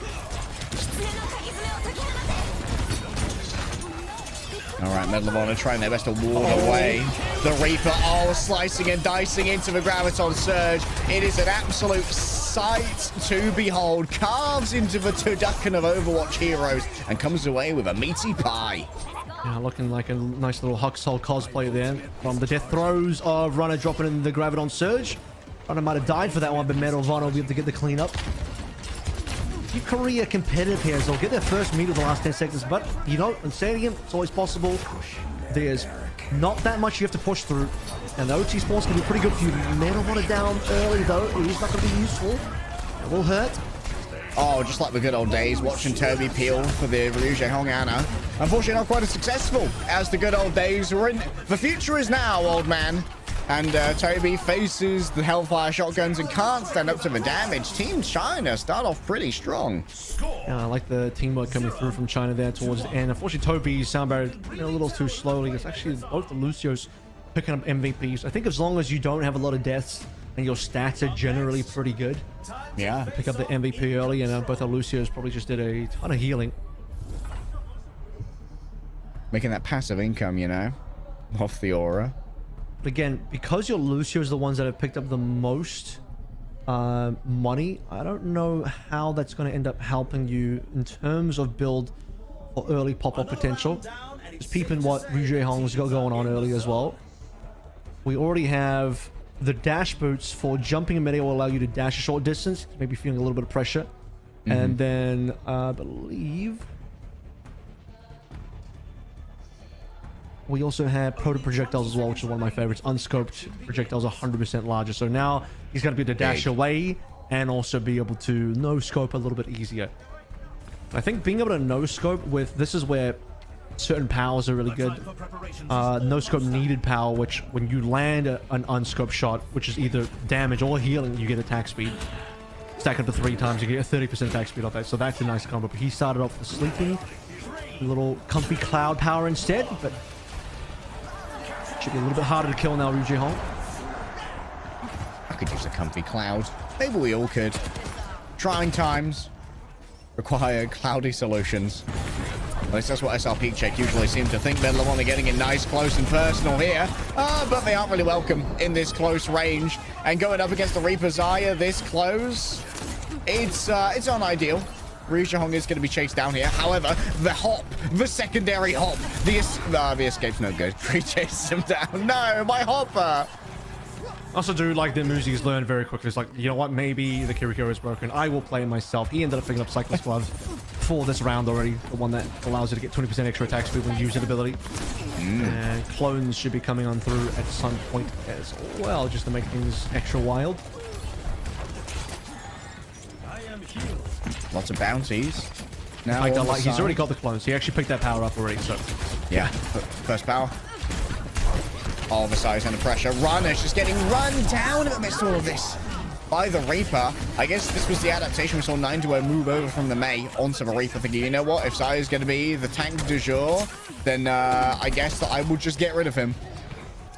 Also nice that you get to play the Zarya into the Genji here as well, which might end up forcing Genji and MADA to pick up the perk that allows him to deflect beams, or at least it stops him from taking damage from the beams, which will slow down the rest of your build slightly. Look at you, bounties are on board for China here. 3 members, 900 plus bounties. Big team fight here could swing things over for Korea, but they're behind a decent amount, 80% plus now. Oh, we're going to do the Apex thing. Oh no, they're just going to have to give over the emergency nano, I believe, onto Zaya here, giving extra fighting power over to Runner. 100 energy, glowing bright like a Christmas tree, but already down on Tobi. The damage is too much to try and bear here, and it might be a last moment Death Blossom from 9-2. Just spinning to win a coup de grace upon Team Korea, who seem to have not been rewarded for their character pivots. 100-0 like they. Ooh, that is quite the round, and 11,000 just about difference as well in terms of the money. But this time you're starting to see the money go towards specific carry players. MADA, who did an extremely good job in his match versus Japan on that Zarya, now gonna get the MVP this time. A little bit of an extra 1,000. ryujehong pick up MVP on his end. There's still 3 members now on Japan, really moving up forward in terms of their bounties. MADA learning a little bit from Tyre, moving more towards damage, at least in his early build, instead of going purely defensive as we saw in his Japan match. When it comes to our character options as well, remember that even though we've only seen Sigma so far, Zenyatta and Junkrat are now available in Season 17 for Stadium. So you can log into Overwatch right now. Feel free to play the new heroes over there. I think that Zenyatta could be very interesting once Kiriko's power gets a little bit toned down. Once we see that nerf. Muzi got picked up by Muzi. Yeah, the twos are here. Very interesting, especially going up against the Ana. Making sure that essentially none of those antis are ever going to land. That's going to give you some cooldown parity with that butter grenade. And revolving ruin picked up there from our Reaper of 9-2 for close range shotgun hits with ground attack speed, which is very important. Now I do want to point this out. The Tranquilizer Sleep Dart perk has been picked up. The item, I should say, the epic item has been picked up from ryujehong, the one that increases sleep dart projectile size massively. So if there is a round where we start to see those sleep darts pay off in terms of Comfy Cloud heading for an AoE, this would be it. So get ready for that. Get ready for some big AoE sleeps. Also gives a little bit more duration, given that the duration was initially reduced by 50% from that Comfy Cloud. Oh, getting in nice and close here, trying for the Iado strike. Seems it doesn't have any real value in the midst of all of this. Instead, it's going to be Runner picking up Jamlee first. Medal of Honor once again really punished for getting in so close. It feels like when it comes to this frontline damage, as you pointed out, the extra attack speed that the Reaper's starting to get off of these close range hits is really stacking up. It's just going to ruin Runner's day. I think most of the time you are going to see the Reaper move forward and pump that majority damage into the opposing tank. It's just the easiest member to farm up the attack speed on, so why not? As we're still not really seeing too much come through from Korea. And the other issue is if you do land some sleeps, you need to be able to follow up on those quite quickly. And this is where you would like to see Medal of Honor, people work off those sleeps and just dive on a MADA caught between a wall though. It's going to get saved. There it is. That's a sleep in. Note the duration's only half, so ryujehong still going to get taken down by Creed. Yeah. Creed just on the other side managed to avoid that Comfy Cloud. And instead found comfort in destroying an old head of Overwatch. Korea are kind of getting flummoxed here. Are we in Are we in Mercy Rule territory? You are in Mercy Rule territory right now. This is where we got to be very careful. You are definitely in Mercy Rule territory, so you wouldn't want to see Ruby get completely wiped yet. They are getting wiped. They're getting wiped. Oh, they're getting absolute. The floor is being wiped with Korean sweat and tears right now.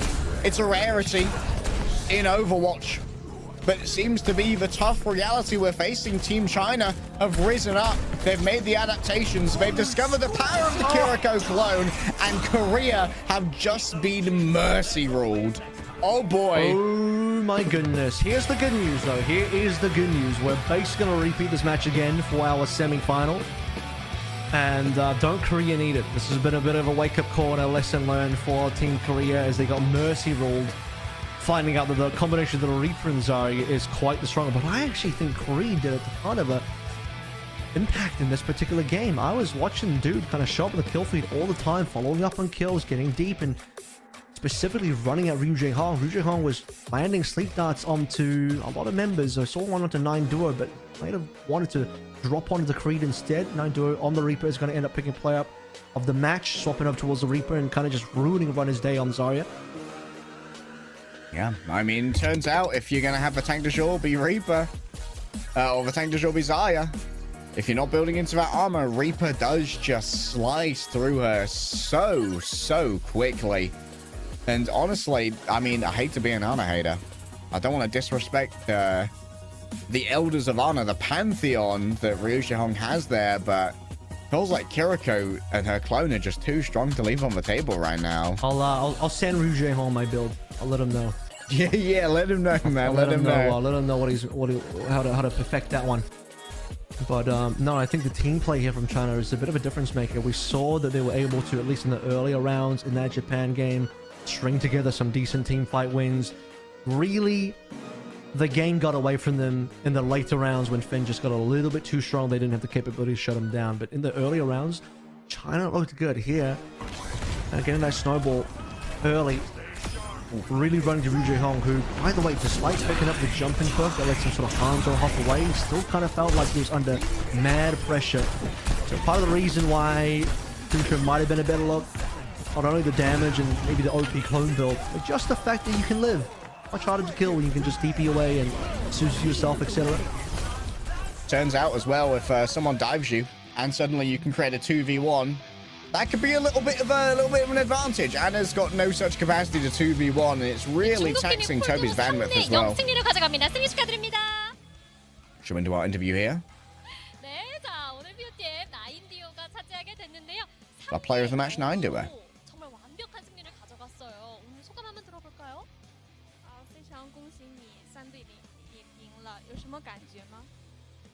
The question is, it was a perfect 3-0 victory. Please tell us how you feel about said victory. 저희 팀원들한테 정말 고맙다는 말을 하고 싶어요. It says that I think the results from my practice have come out. I'm so grateful to my teammates. Yeah, during their initial interview, they did outline that they were practicing late into the night last night for Team China.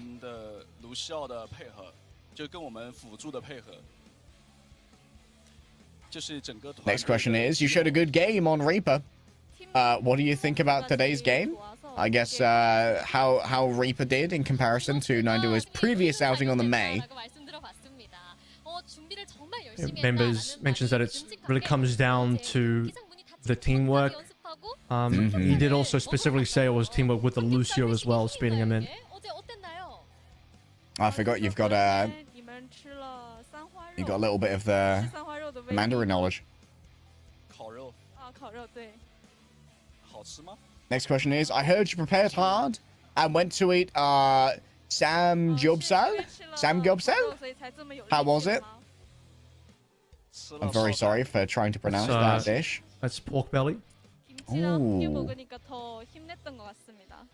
Jaws has just been roused from his slumber somewhere. Great pork belly chef, Jaws.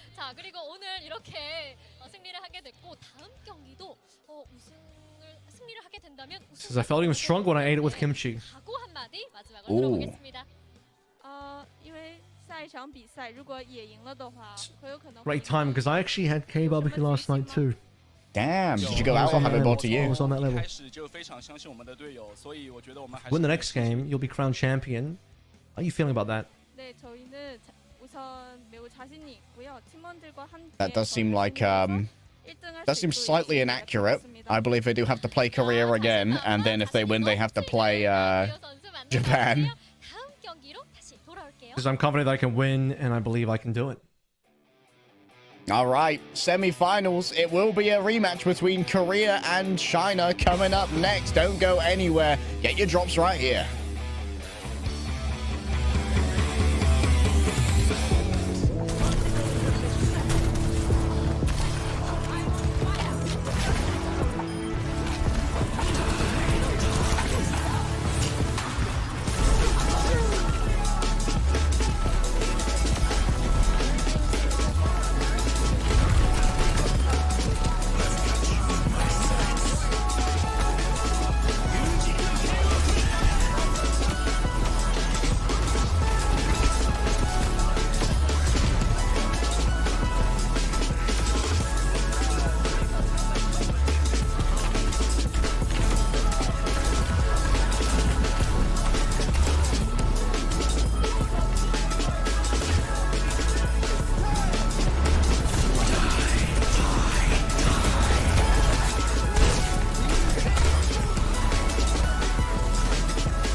Getting prepped for the semi-finals now for the Overwatch 2 Stadium Asia Streamer Showdown. Team Korea versus Team China rematch. Just got a 3-0 Mercy rule included game, Harry. This Team China rocked Team Korea out in that final game of the semi-final, rather the round robin, extremely quickly. Yeah, that was, I'm not gonna lie, I'm a bit of an Ana hater. Team Korea, they're currently sitting at 0-2. I think we got to get Ryujehong back on the Kiriko, man. It's appropriate that our exclusive drops here for the Overwatch Stadium Asia Creator Showdown is the OWCS home Kiriko, because she's kind of the meta and she better. It definitely is the hero of the day so far. Kind of just mostly being abused by Finn. And I think after Finn showed what this hero does, everyone's like, you know what? I think that's it. I think we all got to do that now. Everyone has to basically play that one hero. And of course, there's only like 18 or so heroes, 17 heroes available. So you're not going to see any bans. We don't have bans in Stadium here. We're just playing the whole roster. Everything, as you can see now in the bracket. Japan, after winning that round robin 2-0, cleaned up both the teammates 4-1. They get seeded directly into the grand finals. And Team China and Korea now will get their rematch to see who gets the opportunity to face Japan for that final. Yeah, the unenviable task of once again getting potentially farmed by Finn and Finn's clones, the Finn gang. Hopefully we'll see a pivot back to full power from Team Korea. I wonder if we're going to see the continued rise of Reaper here. They seem to have served 9 duo well, going in the Zarya versus Zarya. Of course, our teams, it's not like a draft. They do not get to see what they're going up against until everyone has picked their heroes. So I think there's an improvement over the Mei. I will say that. I didn't think the Meis on either team in previous games were that impactful so far. Wolf has played Mei twice. We'll see if Wolf ends up changing things or not. Medal of Honor on the Genji twice already. It was ryujehong and Runner that were the ones changing things up. Runner went from Sigma to Zarya. ryujehong went from Kiriko to Ana. And as you mentioned, might end up moving back over to the Kiriko again. But of course, I do enjoy a bit of the classic ryujehong, Ana coming on in. I don't think we got deep enough into the rounds of Stadium to see the Ana build flesh out. I'm still a believer in the Ana. I think the Ana build can be pretty strong, but maybe a little fragile compared to other heroes. That being said, this guy does play Juno in his OWCS team on Old Ocean. So we haven't seen a Juno yet. I don't know. Maybe the Season 17 Stadium Juno nerfs have hit enough that players have moved away from that, but was one of the more consistent, powerful heroes in Stadium in Season 16. Still an opportunity here in the semifinals to bring it out.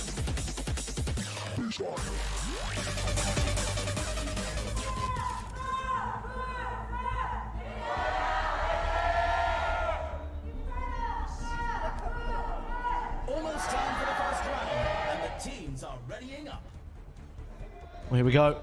Clone is ready. I did see maybe a change up there on the Zarya. Yeah, no limits now. Maximum energy 150 or 125 now, I suppose. Goes for it straight away. Typically, I think you can get it round 1. I think by round 3, once you get that and maybe the life lift at the same time, so you can get better barriers, then things start to get pretty nasty. Let's start things out on Colosseo here. Both teams coming back with a soldier. China making no changes to their lineup, playing the same as before. And it's going to be the Reaper now, as noted, changed up for Korea. So we got a full mirror. We do. It's a full-on mirror. Yeah. Well, back to the Kiriko. This is what I wanted to see from Korea. The Ana experiment is over. Even though Ryujehong, one of the goats of Ana, definitely in the pantheon, in the ancestor powers, and put that one to bed. Toot sweet.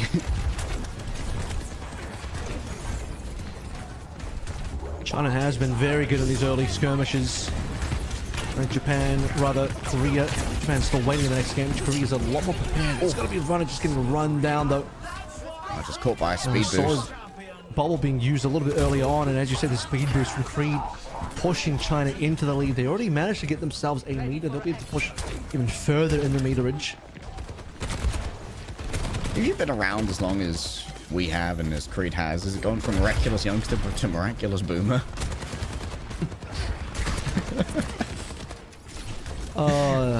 The amount of people that would get the reference. You know you're an old head. You know you're an Overwatch old head if you do get the reference.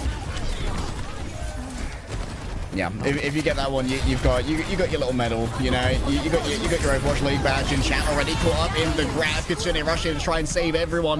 However, Runner cannot stand up even with the additional healing power of the Afuda being levied against them. Still the Kiriko clone getting it done. ryujehong also moves on to Jamlee. That's going to be the Kiriko clone taken down, which means ryujehong still hiding around somewhere. New clone, new me rolling in, managing to get themselves an early headshot. Wow, just decimates, dunks on 9 duo. He's back, baby. Looks like a pretty damn good fight for Team China as well, but just the end tail of it going back the way of Korea. ryujehong doing a decent amount there. Him and his clone both getting a kill each, so the clone's getting nice and aggressive early on, as both clones will be deleted here.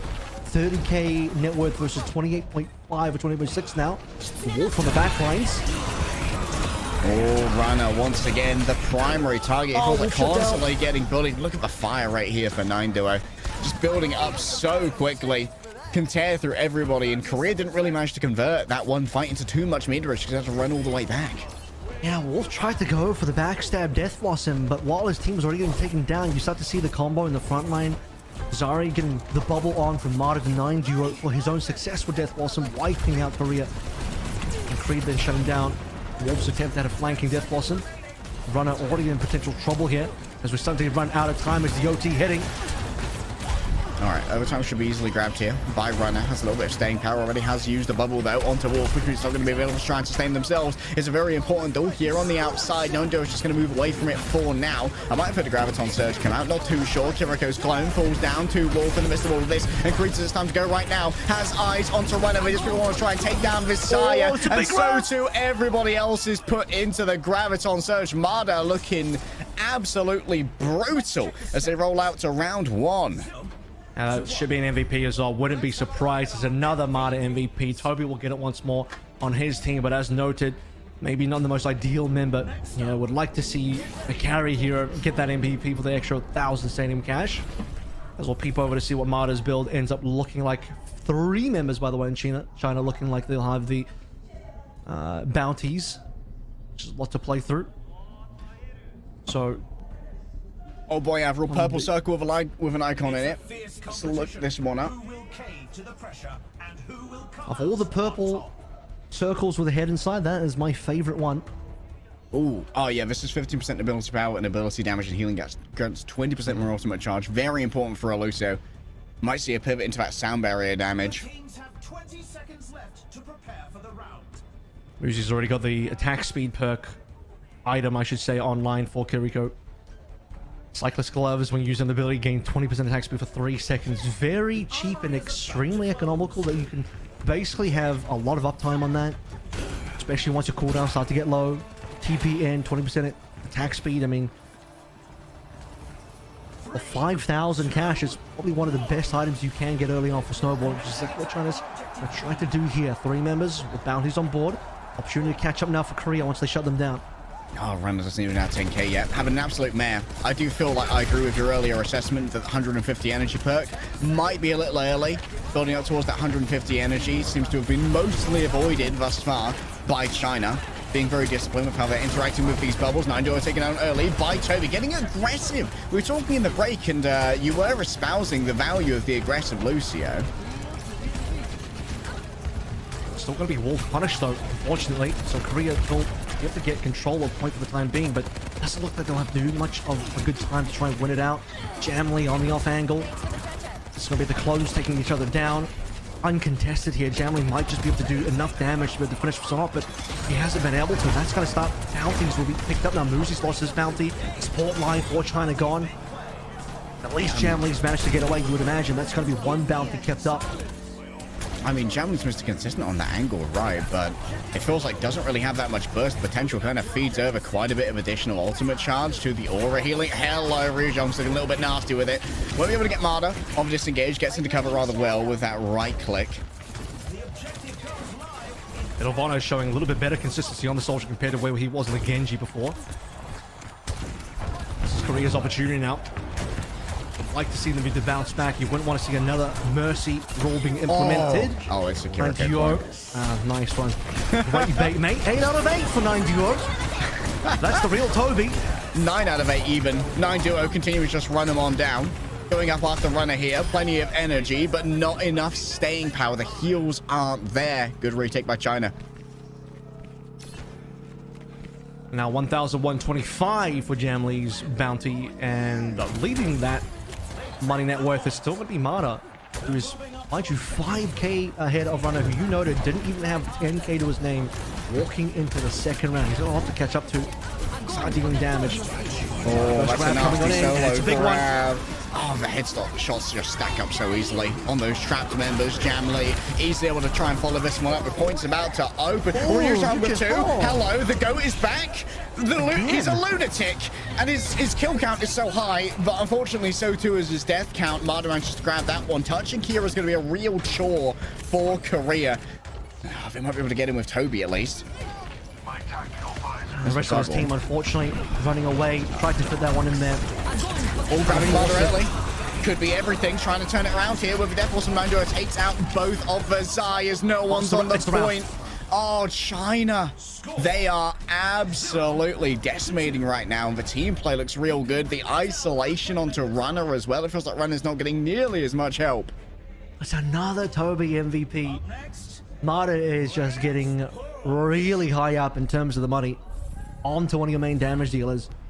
But when your Lucio's picking up double MVPs in a row, we're not too sure on that one. And to finish things out as well, it looks like to me Tobi was the last one touching, and when he went down, there were still 4 members alive, but just a little far off. I do think Medal of Honor was next to potentially go for a touch, but just barely too far away.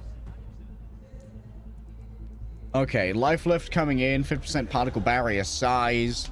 Maybe runner can actually start getting some value out of its no limits. Yeah, you need that. You needed that for sure. This is runner's opportunity now to sort of catch up a little bit.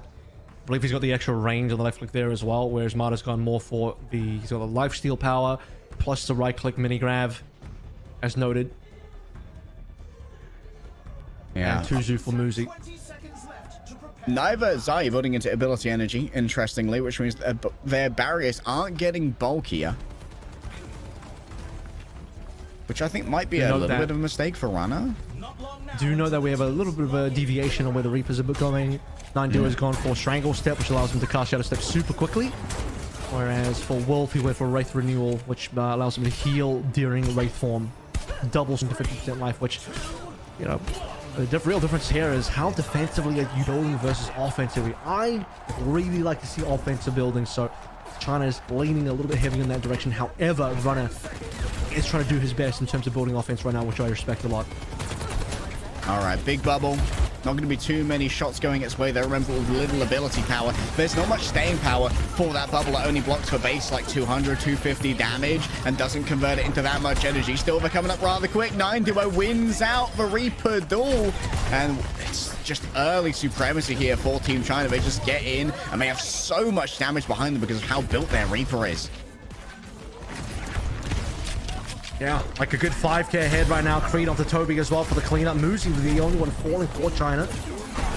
They got the early lead just by a couple of meters, 11 and counting, threatening to go for the cap. This is another potential 3-0 lead for China as they just look strong even in this mirror. They're down 1 play, but Muzi has a Kiriko. Chipper to get back in.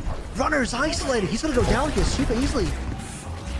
If they keep getting these no traded kills as well, and the economy keeps building, we could see a second mercy rule in a row. They're 300 shy of being 10k ahead here. Yeah, they're about to get a second mercy roll, especially if, like you said, Korea just don't start getting kills in response.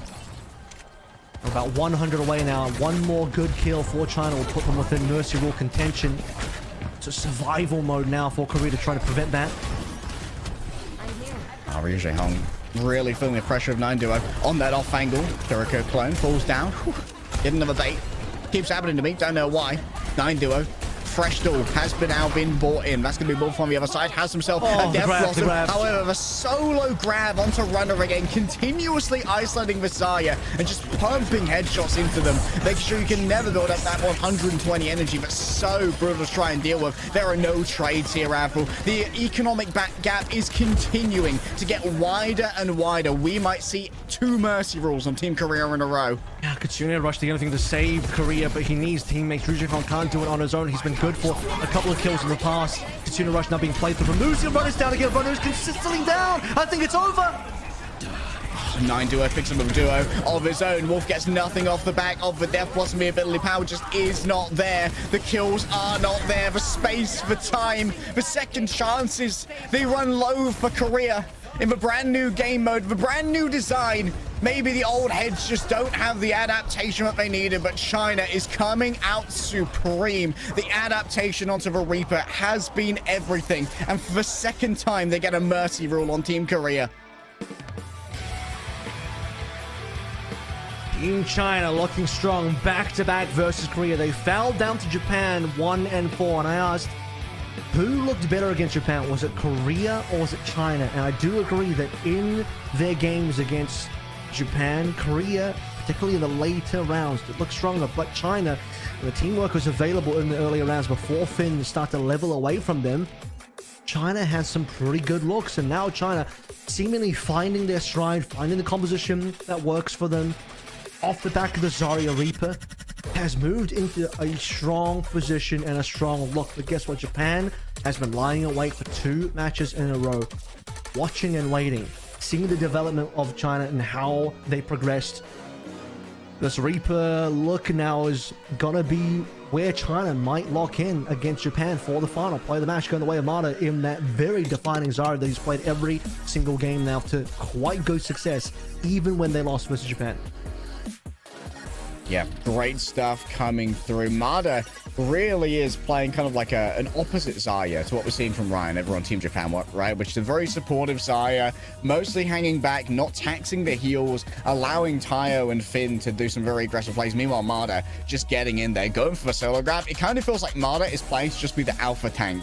Everything is being put into just decimating the other Zarya or whatever runner is playing at the time. And I think playing that large anti-tank bruiser style could allow them to get a leg up on Ryan, who's saving a lot of their resources for their Giga carries. Yeah, I mean, even buying one of the items, 3-tap Tommy gun, which means that when using ability, your next 3 instances of weapon damage deal additional damage equal to 3% of target's life. And if he's mostly targeting runner, that's basically 9% of your opponent's life gone after using a bubble just on your electric damage alone. Because of the attack speed of your beam, you can deal those 3 instances of 3% life each for a total of 9 quite quickly. Disgusting. As you can see, you don't need to build that much weapon damage on your Zarya. The energy will carry you through. You just need to make sure that you're getting enough damage and building enough energy to make that count. Let's look at some choice words from MADA now after that match in a post-match interview.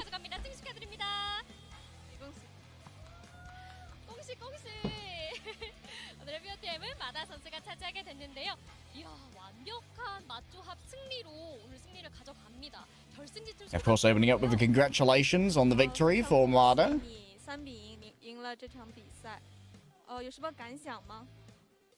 You just won the match 3-0. Have you got any immediate thoughts? 基本都打得很惨，所以我们下来就调整了很多。然后我觉得韩国队这次也不是就是非常厉害的阵容嘛，因为有几个嘉宾在里面，所以是算是运气比较好。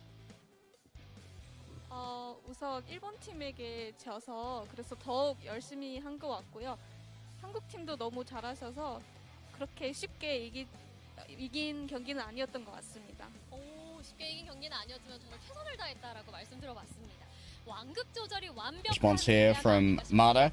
After losing to the Japanese team, I worked harder. Certainly was putting in some work, and it wasn't easy because it was a Korean team. It wasn't easy, but we did mercy roll them twice in a row. 스타디움 자리야 운영 꿀팁 들어볼 수 있을까요? 因为你和士兵的默契特别好，对此有什么想法吗？ Certainly, know how the Zarya hero that Nico said was good. 练了很多啊，所以默契好挺正常的。 연습을 많이 해서 Colloquially asking for some tips again. 또 솔저랑 더 연습을 많이 했기 때문에 Or how to play with a Reaper. 더 좋은 경기였던 것 같습니다. 네, 좋은 경기를 펼쳐주셨는데 이제는 우승만이 남았습니다. 파이널에 And the answer here, it seems like the teamwork was good because of the practice, which makes sense. We've heard multiple times about how much Team China have been practicing since getting to Korea. They're in the WDG studio at Hongdae. 我觉得我们很难拿第一，因为毕竟几个 OW 要在那儿的，就是能走到这里挺开心了。일본 팀이 너무 강해서 Now all that's left to win, but is there any special ceremony if you win? And he said it's going to be very difficult to win because they have some OWCS players on the other team. 아직 몰라요. We'll be 숨겨놓은 very glad if we do. 저력이 있을지도 모릅니다. 자, 그렇다면 Can't open notice, no ceremony, question mark? 들어보고 일본 팀에게 한마디 보내주십시오. 下一场比赛就是要和日本了嘛，想听一下你的决心。 Next question is asking you for a word to the Japanese team. 决心吗？就是都被打成这样了，也没什么决心，就是尽力就好。有什么话想对日本队说吗？下手勤一点吧。열심히 연습했던 만큼 최선을 다해서 경기를 할 거고요. 일본 팀에게는 좀 살살 했으면 좋겠습니다. 일본 팀 살살 해달라. Says I'll do my best in the game as much as I practiced. 라고 말씀해 주셨습니다. 저도 응원 보내도록 할게요. 짜요. 짜요 짜요. Please be a little weaker in the final. 마지막 경기. Get thin on Arisa right now. All right. Finals will be Team Japan versus Team China coming up on your screens real soon. Don't go anywhere. This is the Overwatch 2 Stadium Asia Streamer Showdown.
After back-to-back 3-0 Mercy Rule enacted wins from Team China over Team Korea, it's time for the grand finals here at the Overwatch 2 Stadium Asia Streamer Showdown. Team Japan versus Team China. Oh, Team Japan, they looked so strong early on. They've been able to wait in the wings as Team China easily swept aside Team Korea. As you said, 6-0 in overall maps. Mercy ruled twice. Team China, they finally found their speed, and it seems to be let MADA go press W, baby. I think nothing's going to change too much from either team here. We've seen what the best of China and Japan have to offer, and if anything from that opening game is to show, Japan got that one 4-1. But I tell you what, China has learned some lessons since then. They've changed up their composition, found a little bit more of what works, moved towards the Reaper, moved away from the Mei, and the team is looking much stronger. I think this developed Team China squad, after learning those lessons, might be able to put up a good fight now against Japan. Yeah, I think that they've definitely had their time. Like, they talked about how much they practiced. Now they're getting some real team time, figuring out just where the meta's lying. Obviously, like, they quickly acquiesced that, you know what, this Kuroko character, they're pretty good. We're going to move away from the Moira test that was done early against Team Japan. So I'm willing to go into this with a blank slate, thinking, you know what, Team China are coming into this pretty strong now, and they've managed to figure out their composition. They're not going to be running the Moira orbs anymore. This could be a lot closer than our first game, where they did actually take a round off of Team Japan as well. Yeah, got it in the earlier rounds as well, so they were able to sort of find an opportunity before things started to heat up a little too far. And too far, looks like Finn ending things on 60k net worth, roughly 10 ahead of just about everyone else in the server, which is something that can happen once you just get into a ridiculous snowball. I think Finn actually ended even the first round, if memory serves correct. Was it 17 or 19k that he ended? It was something extreme like that, which, like, that is some of the most that I've ever seen any player individually end on. Yeah. Generational wealth. My Rockefeller Finn. Hashtag Zeta win. Unfortunately, we might be a little late for that. 19,249. Excuse me. That is I don't think I've seen somebody end with that much after one round before. It's actually unbelievable. Yeah, it was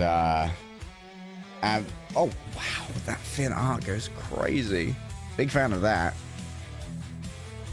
And the awesome kanji on the foreground as well. But we've got some very talented artists in the crowd today. If you look very closely in the background, you'll see a very steady Eddie and a Kalios right next to him.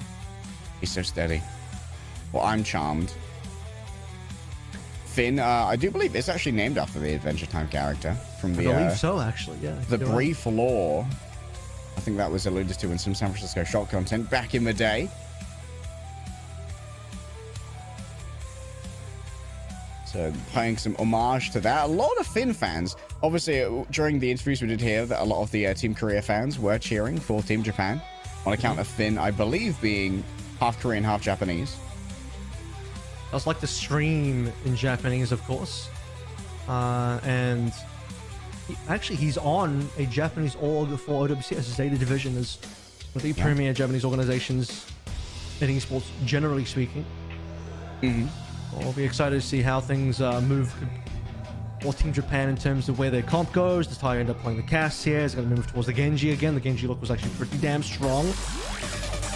Let's get ready for it. The finals. We're heading in. It's Team Japan versus Team China. What are we locked in for? A Junkrat! It's real!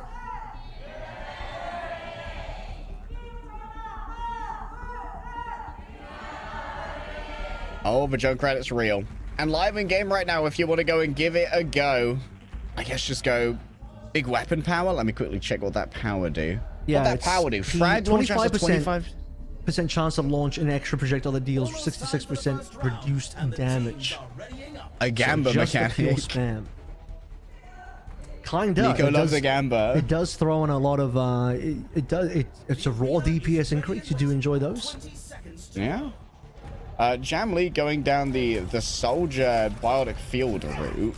I'm not a huge fan of it. I'm not gonna lie. But I believe that's frontliners. Allies in range of your biotic field gain over health equal to 25% of your max life for 3 seconds.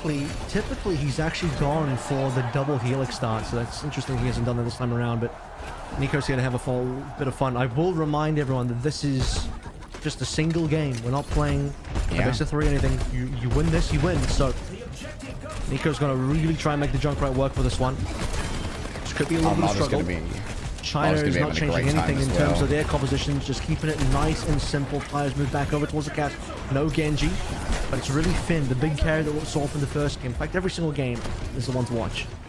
Okay, Finn's returned as well, going back to a freely targetable Swift Step rather than the clone early on. Whoa, Creed and 9 duo instantly combining for 4 kills. I believe that they're tracking Finn in the back, manages to get them. Jamlee with a chase down. China looking strong. I think the reason Finn likes to go for the targetable Swift Step or anywhere you want to TP is just the capability to A, stay alive, and B, move around the map with freedom and get the flanks going, find angles, you can find the headshots. Here's a really interesting duel, but it's going to get interrupted by the clone of all people, and the clone actually gets a melee kill.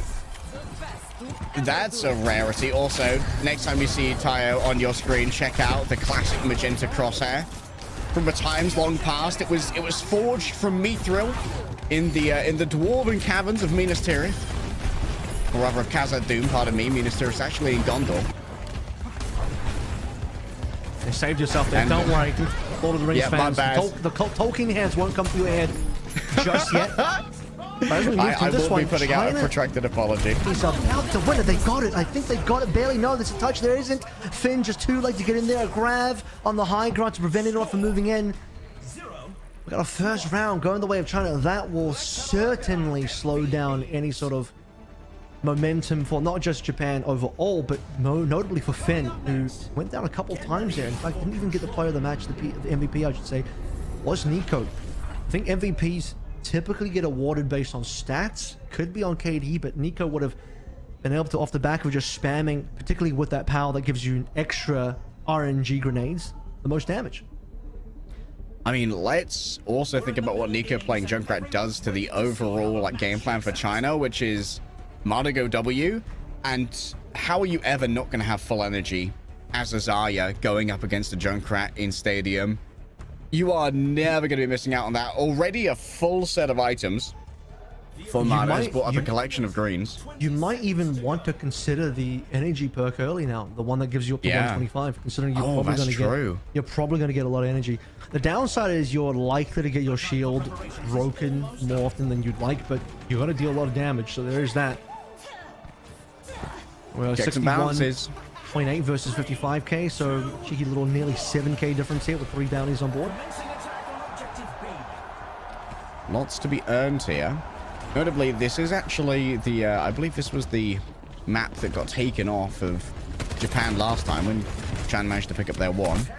I think that was down to 9duo's early pick onto Finn, who was playing up on one of his areas. Nico, though, is going to make entering this zone super hard, though. The frag launcher. Oh, Tayo being picked up early. 9duo is getting so much value out of the flank. Honestly, the swap over onto the Reaper here from 9duo has been generational for Team China. They've been feasting off the back of these Hellfire shotguns. Nico's got one back onto Creed, so there's at least going to be a slight turnaround, but the point looks like it will go the way of China. Finn, the last one alive. He is going to get away with his life. That's the good news about being able to TP anywhere you want. Nico saved by a bubble. Going to force 9duo back, but on the back end, Muzi finds a straight headshot that's going to leave Finn with a late respawn. All right, mini grab ready to go once again as well. Pulls players into the line of fire. Ryan still up to 100 charge, and even playing more of a supportive Zarya, you still got to fear the Reaper that the Zarya becomes with 100 energy.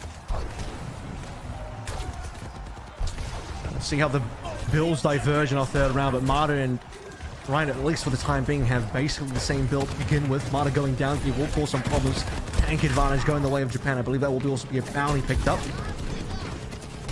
Yeah, big catch early there onto the teleporting Reaper as well. YamatoN managed to go too far elsewhere. Jamlee's managed to pick up 2, and Finn's under siege in the back. Yeah, they managed to pick up Creed, but 9duo still again third-partying this. The rate of fire is so high right now. Ryan can't stand up to this one. 9duo might be able to do it all by themselves. MADA has made it back, but the remainder of Team China have already fallen away, and we're just so close to the Japanese spawn. I believe I hear a Riptire approaching right now. 9duo caught on the back end of their TP. The zoning power was strong. Jamlee manages to grab that one, but feels like Japan just have too much of an advantage when it comes to their spawns here. Yeah, typically, like we do see in Clash of All, this point will always be defender-sided. It is capable over the attacking side, but you do have to get quite a decent advantage. I'm not too sure Muzi really wants to be this deep and is going to get punished for it. Received a bubble for help, but you want to be able to reset into a 5 versus 5 for midpoint, and some mistakes here critically from Team China to leave them 2 members down. Yeah, a bit of a tactical feed, unfortunately.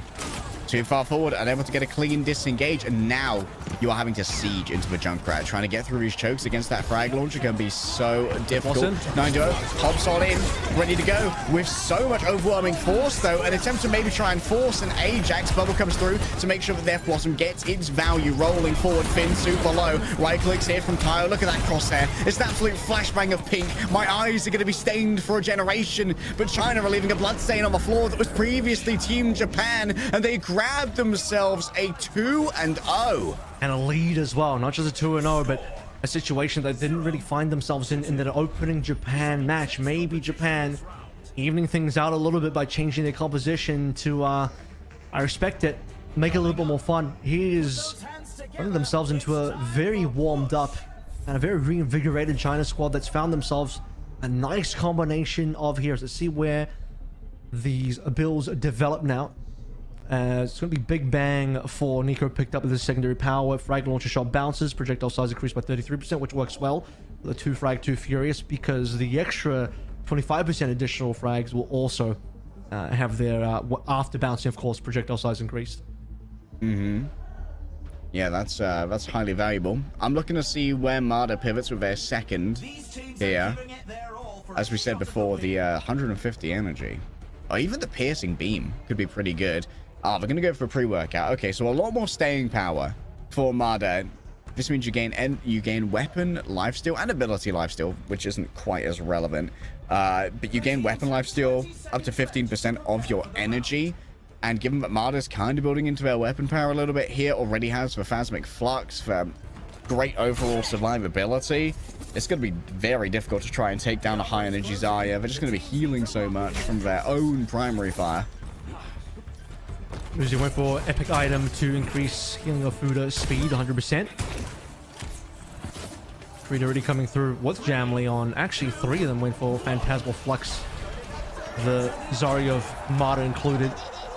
So a very safe opening epic that you really can do no wrong with. Finn will always be following the same build that we've seen time and time again. And he'll need to be the big carry now to step things up. He is barely holding as the lead in the server on highest net worth, but as a reminder, in our first game that we saw with Japan versus China, Finn was already like a lot ahead. This time around, he gets Creed down, Tayo getting MADA, and it's a Japan lead. Yeah, the second that Finn's on that off angle as well, just so much space is made from how much of a threat you have to be. It's going to be their clone there taking down Muzi as Kiriko's come from both sides onto a third Kiriko. Oh, it's disgusting. Look at it. Wake up, honey. New man-made horrors beyond our comprehension just dropped. And don't worry, he'll hit headshots. I was going to say he'll hit headshots just fine, but there we go. One of them hit. One of them has indeed found target. How does he do it with that crosshair? Will's just biggest head's nasty, being man. found. He's also on his screen. You don't see it, but on his screen, the heads are also bigger. Makes sense.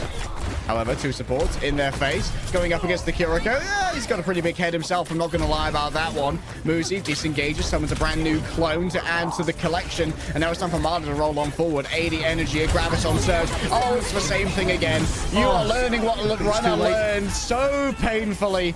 Rion finds out that solo grab does go crazy. Actually, I'm not too sure if the defensive sound barrier came through, but the offensive one certainly did. It'll be dropped by Creed to support MADA.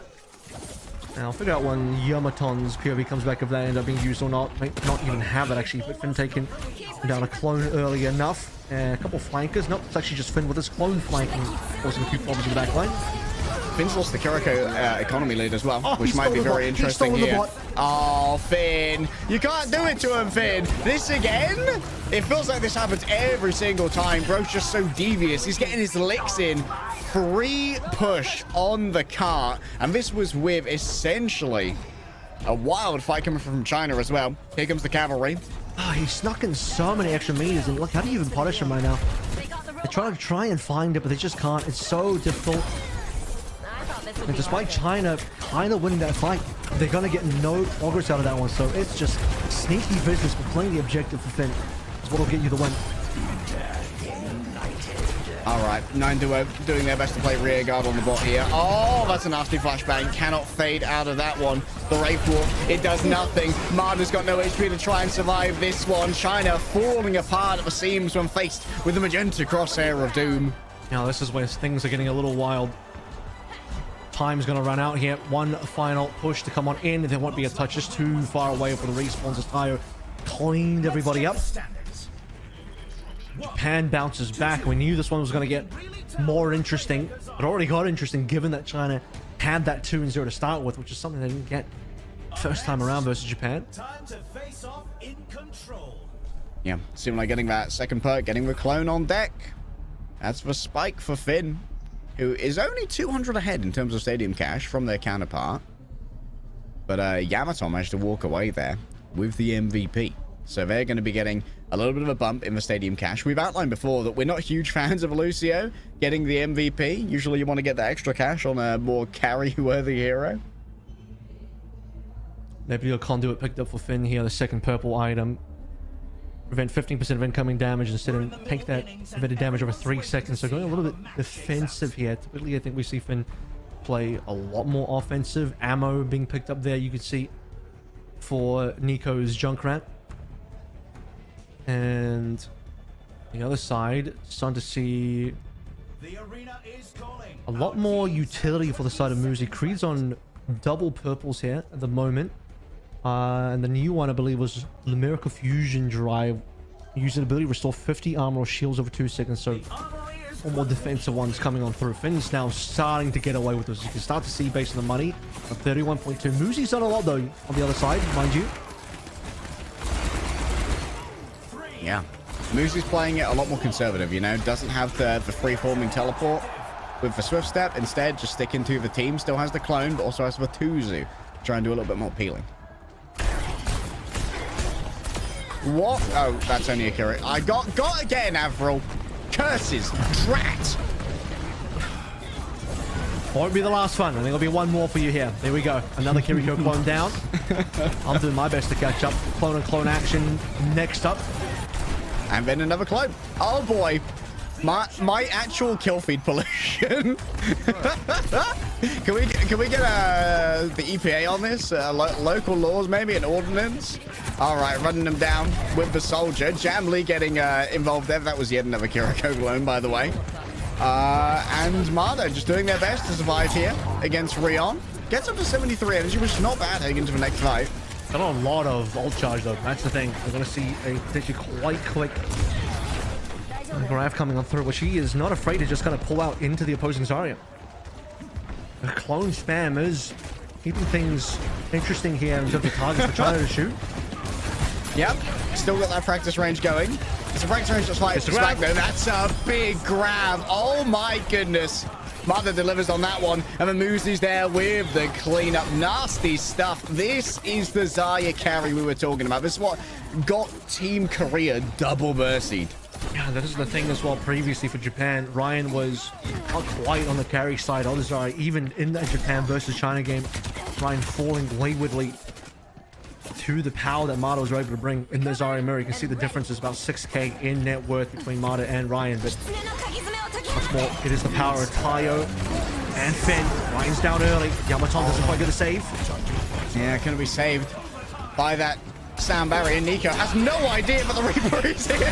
That seems personal, I'm not gonna lie. Yep, last fight, one player over here. Of course, it's going to be Finn, still playing within the Kitsune Rush. So it's going to be teleport after teleport coming on through. Swift steps are resetting real fast, and that means the clones are coming through real fast as well. And now it's going to be Lucio on deck. Finn finally taken down. The true Finn, the master of illusions, has been punched in the head by China, who get themselves a third round. Now, this is now match point found for China, 3-1. This is going to be a potential look at a 4-1 finish if China can just clean it up. 40k apiece for our MVPs between Finn and MADA do look like, by the way, currently the most dangerous players on their respective teams. Finn, we've seen how oppressive this Kiriko has been before, but his team is kind of falling around him. And despite what Finn is capable of doing on his lonesome, it is still a team game, and if you're consistently down teammates, you're not going to have too much fun here. So, can Finn do enough to carry as we move into our 5th round, and you can start picking up your extra powers now? Ryan needs to be able to hold his own, staying alive a lot more. We need to see some more damage support coming through from Nico and Tayo to get these trades as well, such that it's not just Ryan falling every single fight. Yeah, Finn going to have a lot more carry potential off the back of a cooldown reduction. It's going to be coming from headshots now, courtesy of the new perk picked up. Ryan needs to pick their 3rd perk here. Maybe a little bit reticent. We did see Rip Roll come through for Nico, which allows him to enter his own Riptide, by the way, 20% ultimate reduction cost, and he gets launched out of his Riptide when it explodes, which, by the way, launches you upwards in the sky, and that can combo with a couple of other powers and no limits here for MADA as well. Or 55% weapon power and going up against a Junkrat with no charge. I'm officially afraid of MADA right now. He knows he's in a power position. Thanos. He knows he's in a power position to potentially carry this one through, and he's not afraid to show it. So right now, he's the dangerous player, and it has to be concerning for the side of Japan to work against. I found out the hard way, trust me. I've tried to play Junkrat, and if the other team has Azari and you're just feeding energy over, it's a tough potential game to play into. So Finn better be on big carry potential here, maybe even Tayo. Bring us to at least another round. Remember, we're at match point now. This is do or die for Japan. Yeah, after such early power spikes, it looked like Japan might be unbeatable. Finn on the main. Arza's division flex support rolling through with their... This is so aggressive. What was bro thinking? Did he think that was his team? I don't know. Oh, that was a little bit wild, bro. A little bit quirky. He needs a bubble. Somewhat ill-informed. He needs a bubble at least. Get a little bit of help from Ryan. I could see the vision there. He wants to get in for some cheeky headshots, but just needs the team support to get that done. Unfortunately, he ends up kind of just running into all 5 there and face-checking them. And with that early kill, your best player down as well, Japan will cop a extremely large team fight loss. Now China only need 1 more point on this clash of Hanooka to take away the grand final. Yeah, 1 point between China and the crown. They would love to grab it after losing to Japan earlier on. Kiriko, the clone, falls down. Finn, once again, getting chased down. And that's going to be Lucio coming in as well. Yet another clone claimed. And that's going to be MADA on the chase. Oh, no, not able to convert on the right click.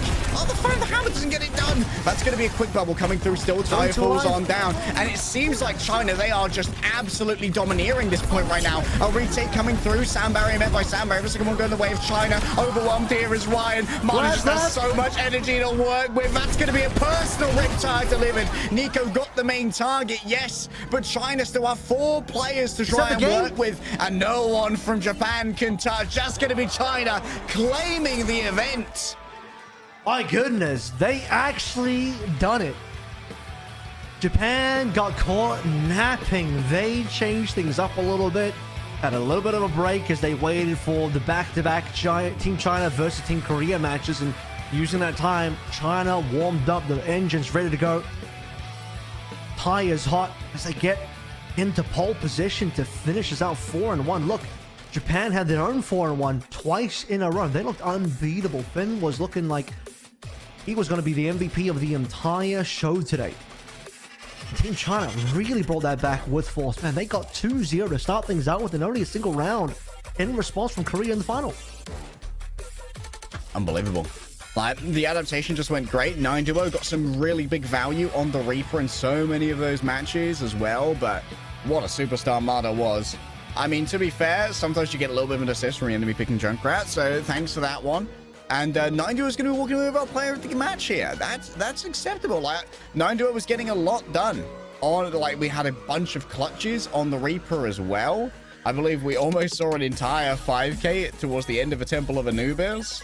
So I'm a big fan of this one. The 9-duo pivot to Reaper really changed around China's fortunes. Yeah, I mean, in the actual game itself, but also just generally over the arc of our entire one-day tournament here. The change from the Mei onto the Reaper, super impactful. Trying to set it early. None of the Meis really impressed that much. The Meis were kind of an annoyance to deal with at most, and outside of some cheeky headshots on the right clicks that 9-duo was able to find versus Finn earlier on in that opening game, on that, the Mei kind of fell off. So the change to the Reaper overall in the past 3 games, finals included, has just been a little bit more than what Japan was ready to deal with. So a big shutdown here in terms of 9-duo, putting the pressure onto Ryan, because you see these solo kills coming in. But even beyond that, the fact that MADA was already a bit of a carry Zarya, outplaying the other 2 tanks we had in this one-day tournament between Runner and Ryan.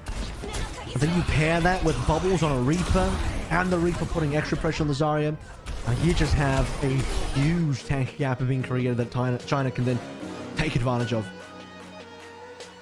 Yeah, absolutely massive performances. I agree. Like, the tank gap seemed crazy, but also credit to Muzi as well, pivoting over onto the Kiriko. Finn never got that far ahead in economy. At multiple points, Muzi was ahead in economy, and when Finn finally started to get rolling, Muzi was still there within like 1k in terms of like the differential.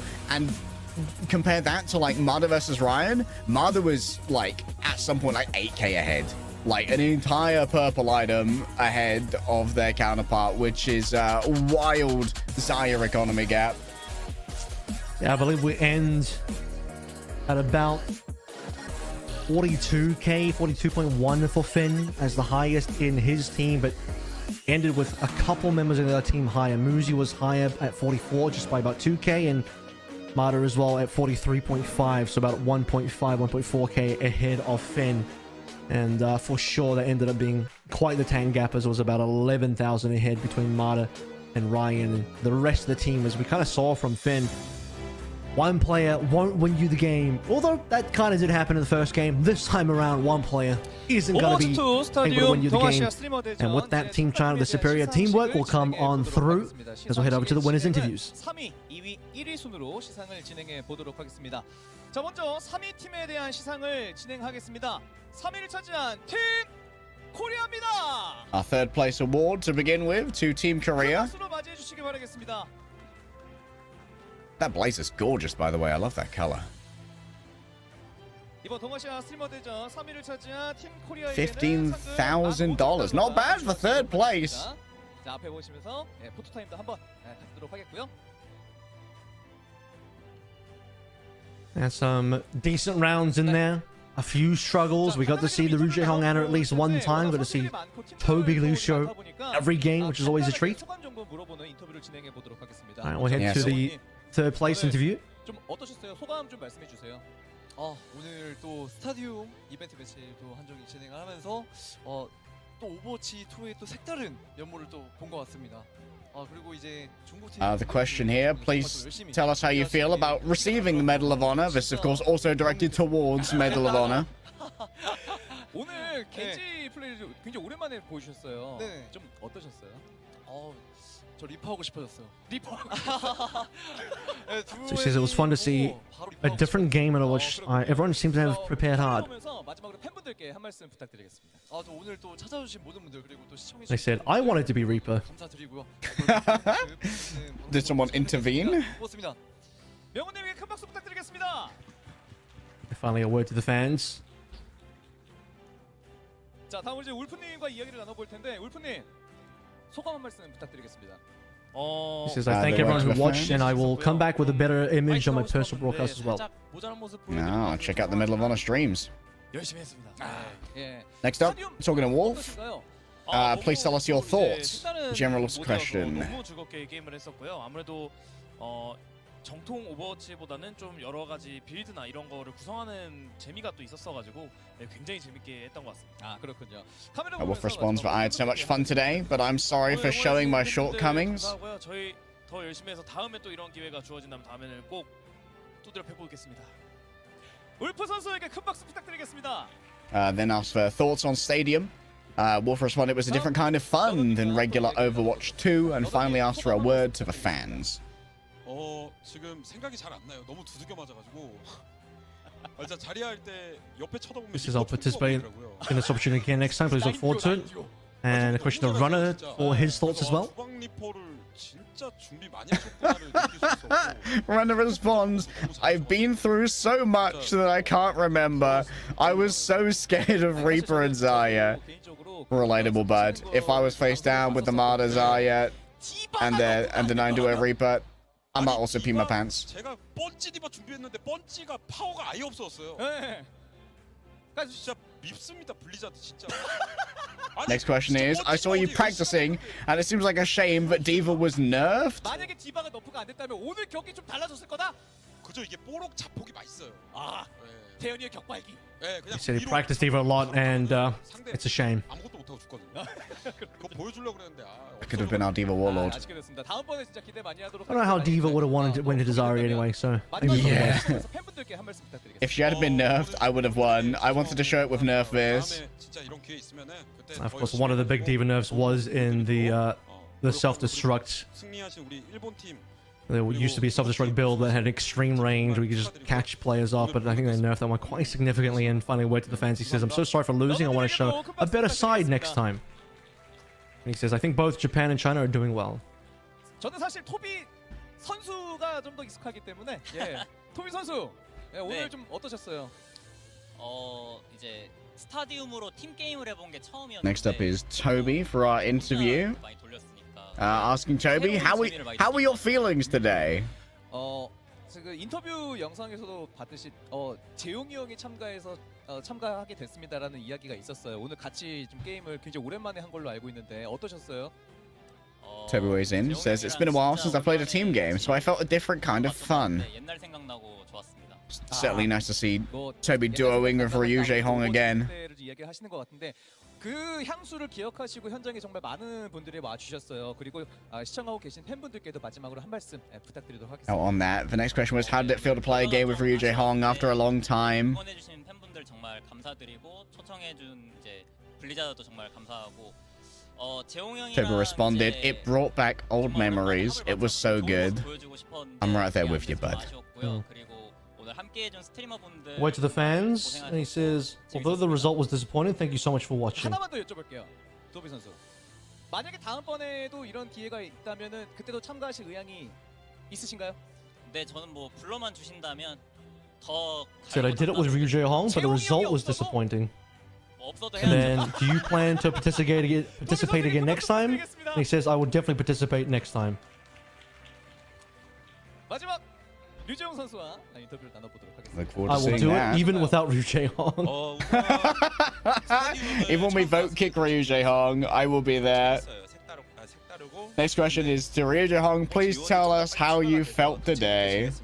요원이 많으면 훨씬 더 재밌을 것 같거든요. 영웅들이 지금 약간 좀 적다. 네. 조금 더 추가가 돼야 된다. ryujehong responds, it was so much fun. I wish they added other heroes too. 해주세요. Your Anna's right there, bud. Which ones? All the heroes he plays is in the game, right? Is in the stadium right now. 어차피 세미파이널에서 He wants Winston in here, you know. 역시 안 되겠더라고요. 괜히 좀 오기를 부렸던 것 같고. Anna Kiriko, what are you thinking today? 재밌었죠.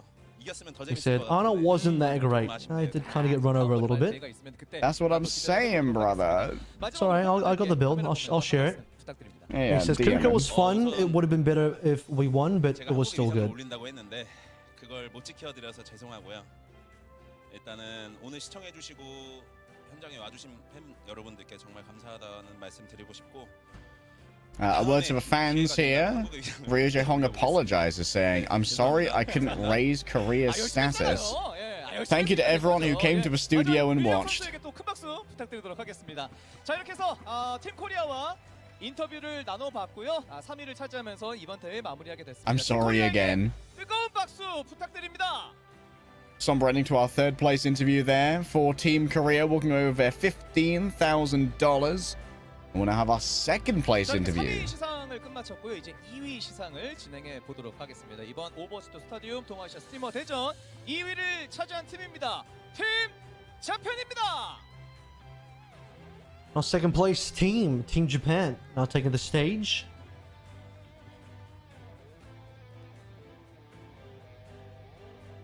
Some would argue this kind of went like the opposite of power rankings in terms of where teams ended up placing. $15,000 for second place as well. 앞에 보면서 카메라 버터 타임.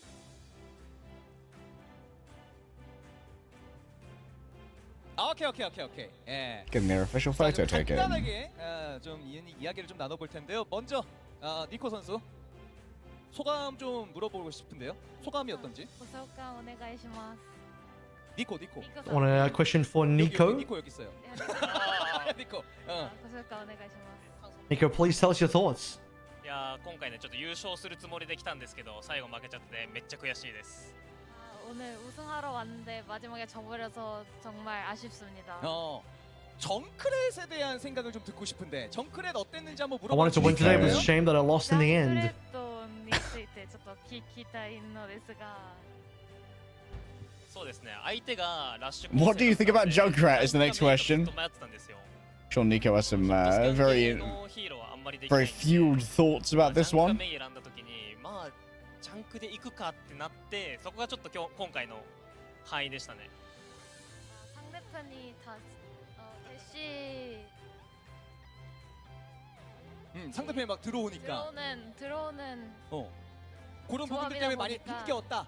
픽을 메이랑 정크렛 중에 고민을 하고 있었는데 이제 그 중에서 이제 정크렛을 택하게 되었는데 생각보다 힘들었다고 합니다. 그렇군요. So, what do you think about Junkrat? 최근에 환노 미나산니 조금 오네가이시마스. It's like an extended He answer. says, I was thinking about it with May because it was a combination that was close to the opponent, but it was a bit disappointing. Next, 타이어. 예, 소감 한번 들어보도록 하겠습니다. ご紹介お願いします。まあ Okay, Tayo, please tell us your thoughts. 珍しいメンバーで戦えたのがすごい嬉しかったです。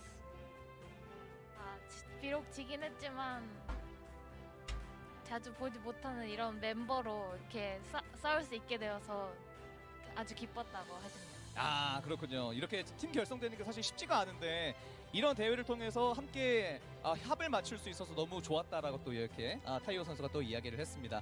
오늘 경기 펼치면서 겐지, 캐서디 이렇게 두 개의 영웅을 플레이했는데 He says, tell us your thoughts, and he says, even though we lost, it was fun to be with teammates we don't get to see often. ピックさせていただいたゲンジとキャサディについてちょっと聞きたいのですが。 The next question is, what do you think about Genji and Cassidy today? Two iconic heroes for Tayo, certainly.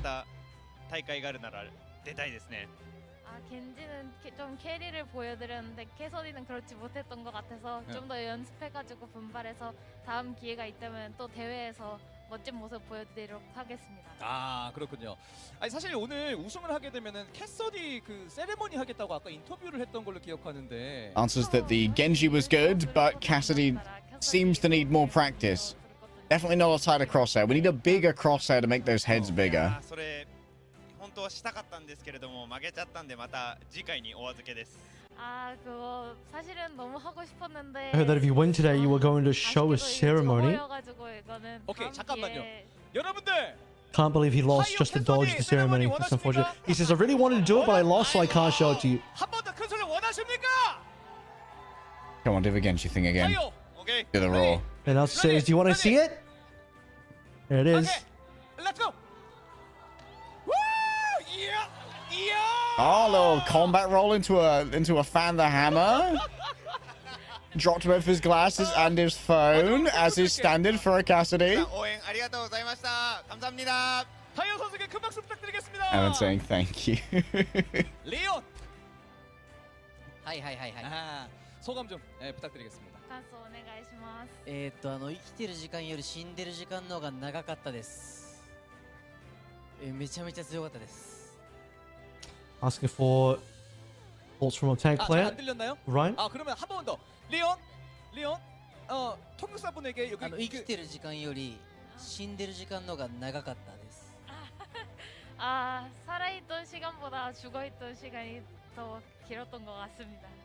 무슨 소리예요, 리온? 아니 그런 이야기, 그런 거 아니었는데 사실 그 전까지 Seems like I've been dead longer than I've been alive. It was a bit of a rough game, I will be honest. Yeah, it's a rough one. That's crazy. いや、俺いましたかね。 Really felt like I had solo kill Lucia for a while. Our next question is, what do you think about Xayah today? Good job, 리온. Thank you. 자 마지막으로 팬분들께 한 말씀 부탁드리겠습니다. He says, was I playing a game? はい、負けてしまったんですけども、すごいスタジアムモードすごい楽しかったので、ぜひ皆さんも Rion's funny, man. ありがとうございました。 리온 선수에게도 큰 박수 부탁드리겠습니다. Thank you so much as the word to the fans 피는 there. 마지막에 합시다 우리. 피는 마지막에 하고 야마톤. 오케이. 야마톤 선수에게도 소감 좀 한번 물어주시면 감사하겠습니다. Okay, moving on to YamatoN now, asking for YamatoN's thoughts.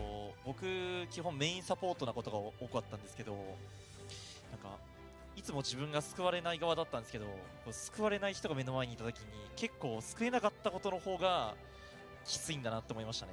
ありがとうございました。 서포터 역할로서 가끔은 아무래도 도움받지 못하는 경우도 있었는데 오늘 눈앞에서 서포터에게 도움받지 못하는 장면을 목격하고 나니 그쪽이 더 마음이 아팠다고 하십니다. 그렇군요. 좀 여러 가지 생각을 많이 좀 하셨던 것 같아요. 자, 야마톤 선수도 현장에 계신 분들 그리고 이제 팬분들이 많이 보고 계실 것 같아요. 팬분들께도 마지막으로 한 말씀 부탁드리겠습니다. ファンの皆さんに一言お願いします。 The answer to his thoughts is, as the main supporter, there were times that I didn't receive any help, and it broke my heart to think about the other team members. No help. No help at all. 통역사님 고생 많으셨습니다. And finally, a word to the fans is requested. And YamatoN says that even though I lost in the end, thank you for watching over me. 오늘 경기 좀 어땠나요? And now for Finn. 結構面白くて新しいちょっとプレイ方もできて本当に面白かったです.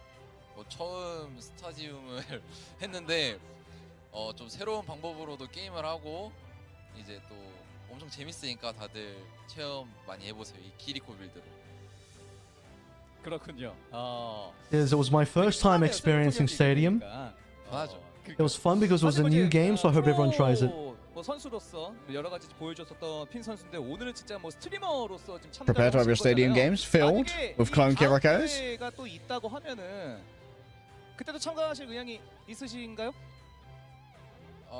もちろん呼んでくれればいつでも OK です. You've shown so many sides of yourself as a pro gamer.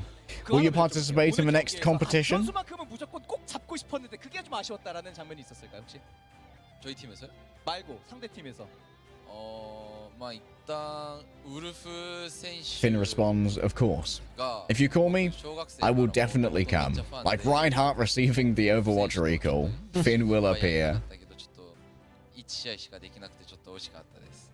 제가 초등학생 때부터 울프 선수 진짜 완전 팬이거든요. Am I reading that translation correctly? Is this just a statement? I wanted to kill this player today? 너무 아쉬움이 남습니다. 울프 선수가 지금 돌아서. In terms of facing Wolf, he says, I've always wanted to face Wolf since I was in elementary school. 좋습니다. The recursive wolf down there? 今回日本代表できたので、ちょっと優勝できなくてちょっと惜しかったけど、結構俺的には楽しめて。 Finally, a word to the fans is requested of Finn. Of course, there are many of them here at the studio. 핀 선수에게 큰 박수 부탁드리겠습니다. 자, 이렇게 2위를 차지한 팀 재팬의 인터뷰도 모두 마무리 짓도록 하겠고 마지막으로 팀 재팬에게 큰 박수 부탁드리겠습니다. Finn responds, thank you so much for watching. That's the end of our second place interview here, which means that now only our champion team remains. 자, 이렇게 2위 시상까지 모두 끝마쳤고요. 이제 우승팀을 무대 위로 모셔보도록 하겠습니다.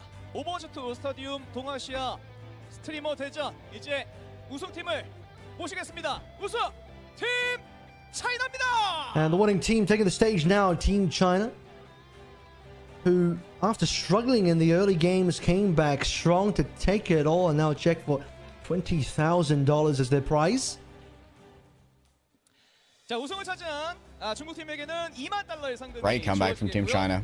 카메라 보면서 포토타임 카메라. Getting their official photo taken here. As for victors of the event. 네, 감사합니다. 자, 간단하게 또 인터뷰를 나눠보도록 하겠습니다. 먼저 제임리, 소감을 먼저 좀 물어보도록 하겠습니다. 有什么感想吗？首先非常感谢守望先锋能邀请我们来参加这个比赛。Tell us how you feel about winning for Jamlee. 36了，没想到还能打一场线下的国际性的比赛。我的女儿今年也8岁了，她没想过我今天可能会夺冠，但是我想跟她说，爸爸做到了。 네, 우선 이렇게 대회에 초대해 주셔서 너무 감사하고요. 제가 올해 36이거든요. 이렇게 무대에 오를 수 있어서 너무 영광스럽고, 그리고 저희 딸한테도 너무 고맙다, 사랑한다고 말하고 싶습니다. 아, 그렇군요. Thank you for inviting me to a competition. I'm 36. It's great to be on stage and playing games. Thanks to all my teammates too. He also mentioned a word as well that it meant a lot to him to be able to play this, as he has also a daughter that's 8 years old, and to be able to say that his father, that he is the father one for his daughter. Aww. Next question is asking how Jamlee feels about Soldier 76. 솔저 스타디움 팁. 我觉得士兵76在目前这个模式里面还是非常厉害的。你可以使用很生存的一个模式去打它，或者是一种偏团队型的打输出伤害的都可以。它非常的万金油，很厉害。 Says the soldier is really strong in stadium, very flexible here, that you can play in a multitude of different ways for damage or for more team play as well. We saw Jamlee, I believe, mostly pivoting into that team play aspect. Kind of taking up the slack that you tend to have when you have a more aggressive Zarya who isn't saving as many bubbles for their teammates. And now asking Jamlee for a word to the fans. 我想对 CNOW 说，加油，我们行，你们也一定行。 제임리 선수에게 큰 박수 부탁드리겠습니다. Says he wanted to dedicate this one to the Chinese Overwatch scene, and ended with a famous quote actually about Leave, which is, "If I can do it, you can too," which is one of the running catchphrases about Leave, but is now more so describing the entire Chinese community. Great to evoke the Chinese goat. 자, 이렇게 제임리 선수와 지금 이야기를 나눠봤고, 다음 나인듀오 선수와 또 이야기를 나눠보도록 하겠습니다. 나인듀오. Okay, time to have a talk to 9duo, our Grand Finals MVP and resident Reaper merchant. 我现在感觉 Asking for 9duo's thoughts. 因为我现在觉得就是有点不真实，因为其实我们在赛前预测自己是第2名，所以我觉得我们能夺冠真的是有点不可思议。 She was actually quite surprised because they thought they were going to end up as second place. So yeah, he is very grateful for being able to finish in first. 정말 불가사의인 것 같습니다. 오늘 나인듀오 선수가 리퍼 플레이가 상당히 좀 인상적이었거든요. 팀적으로 어떤 이야기를 했는지 좀 그게 궁금합니다. 你今天做的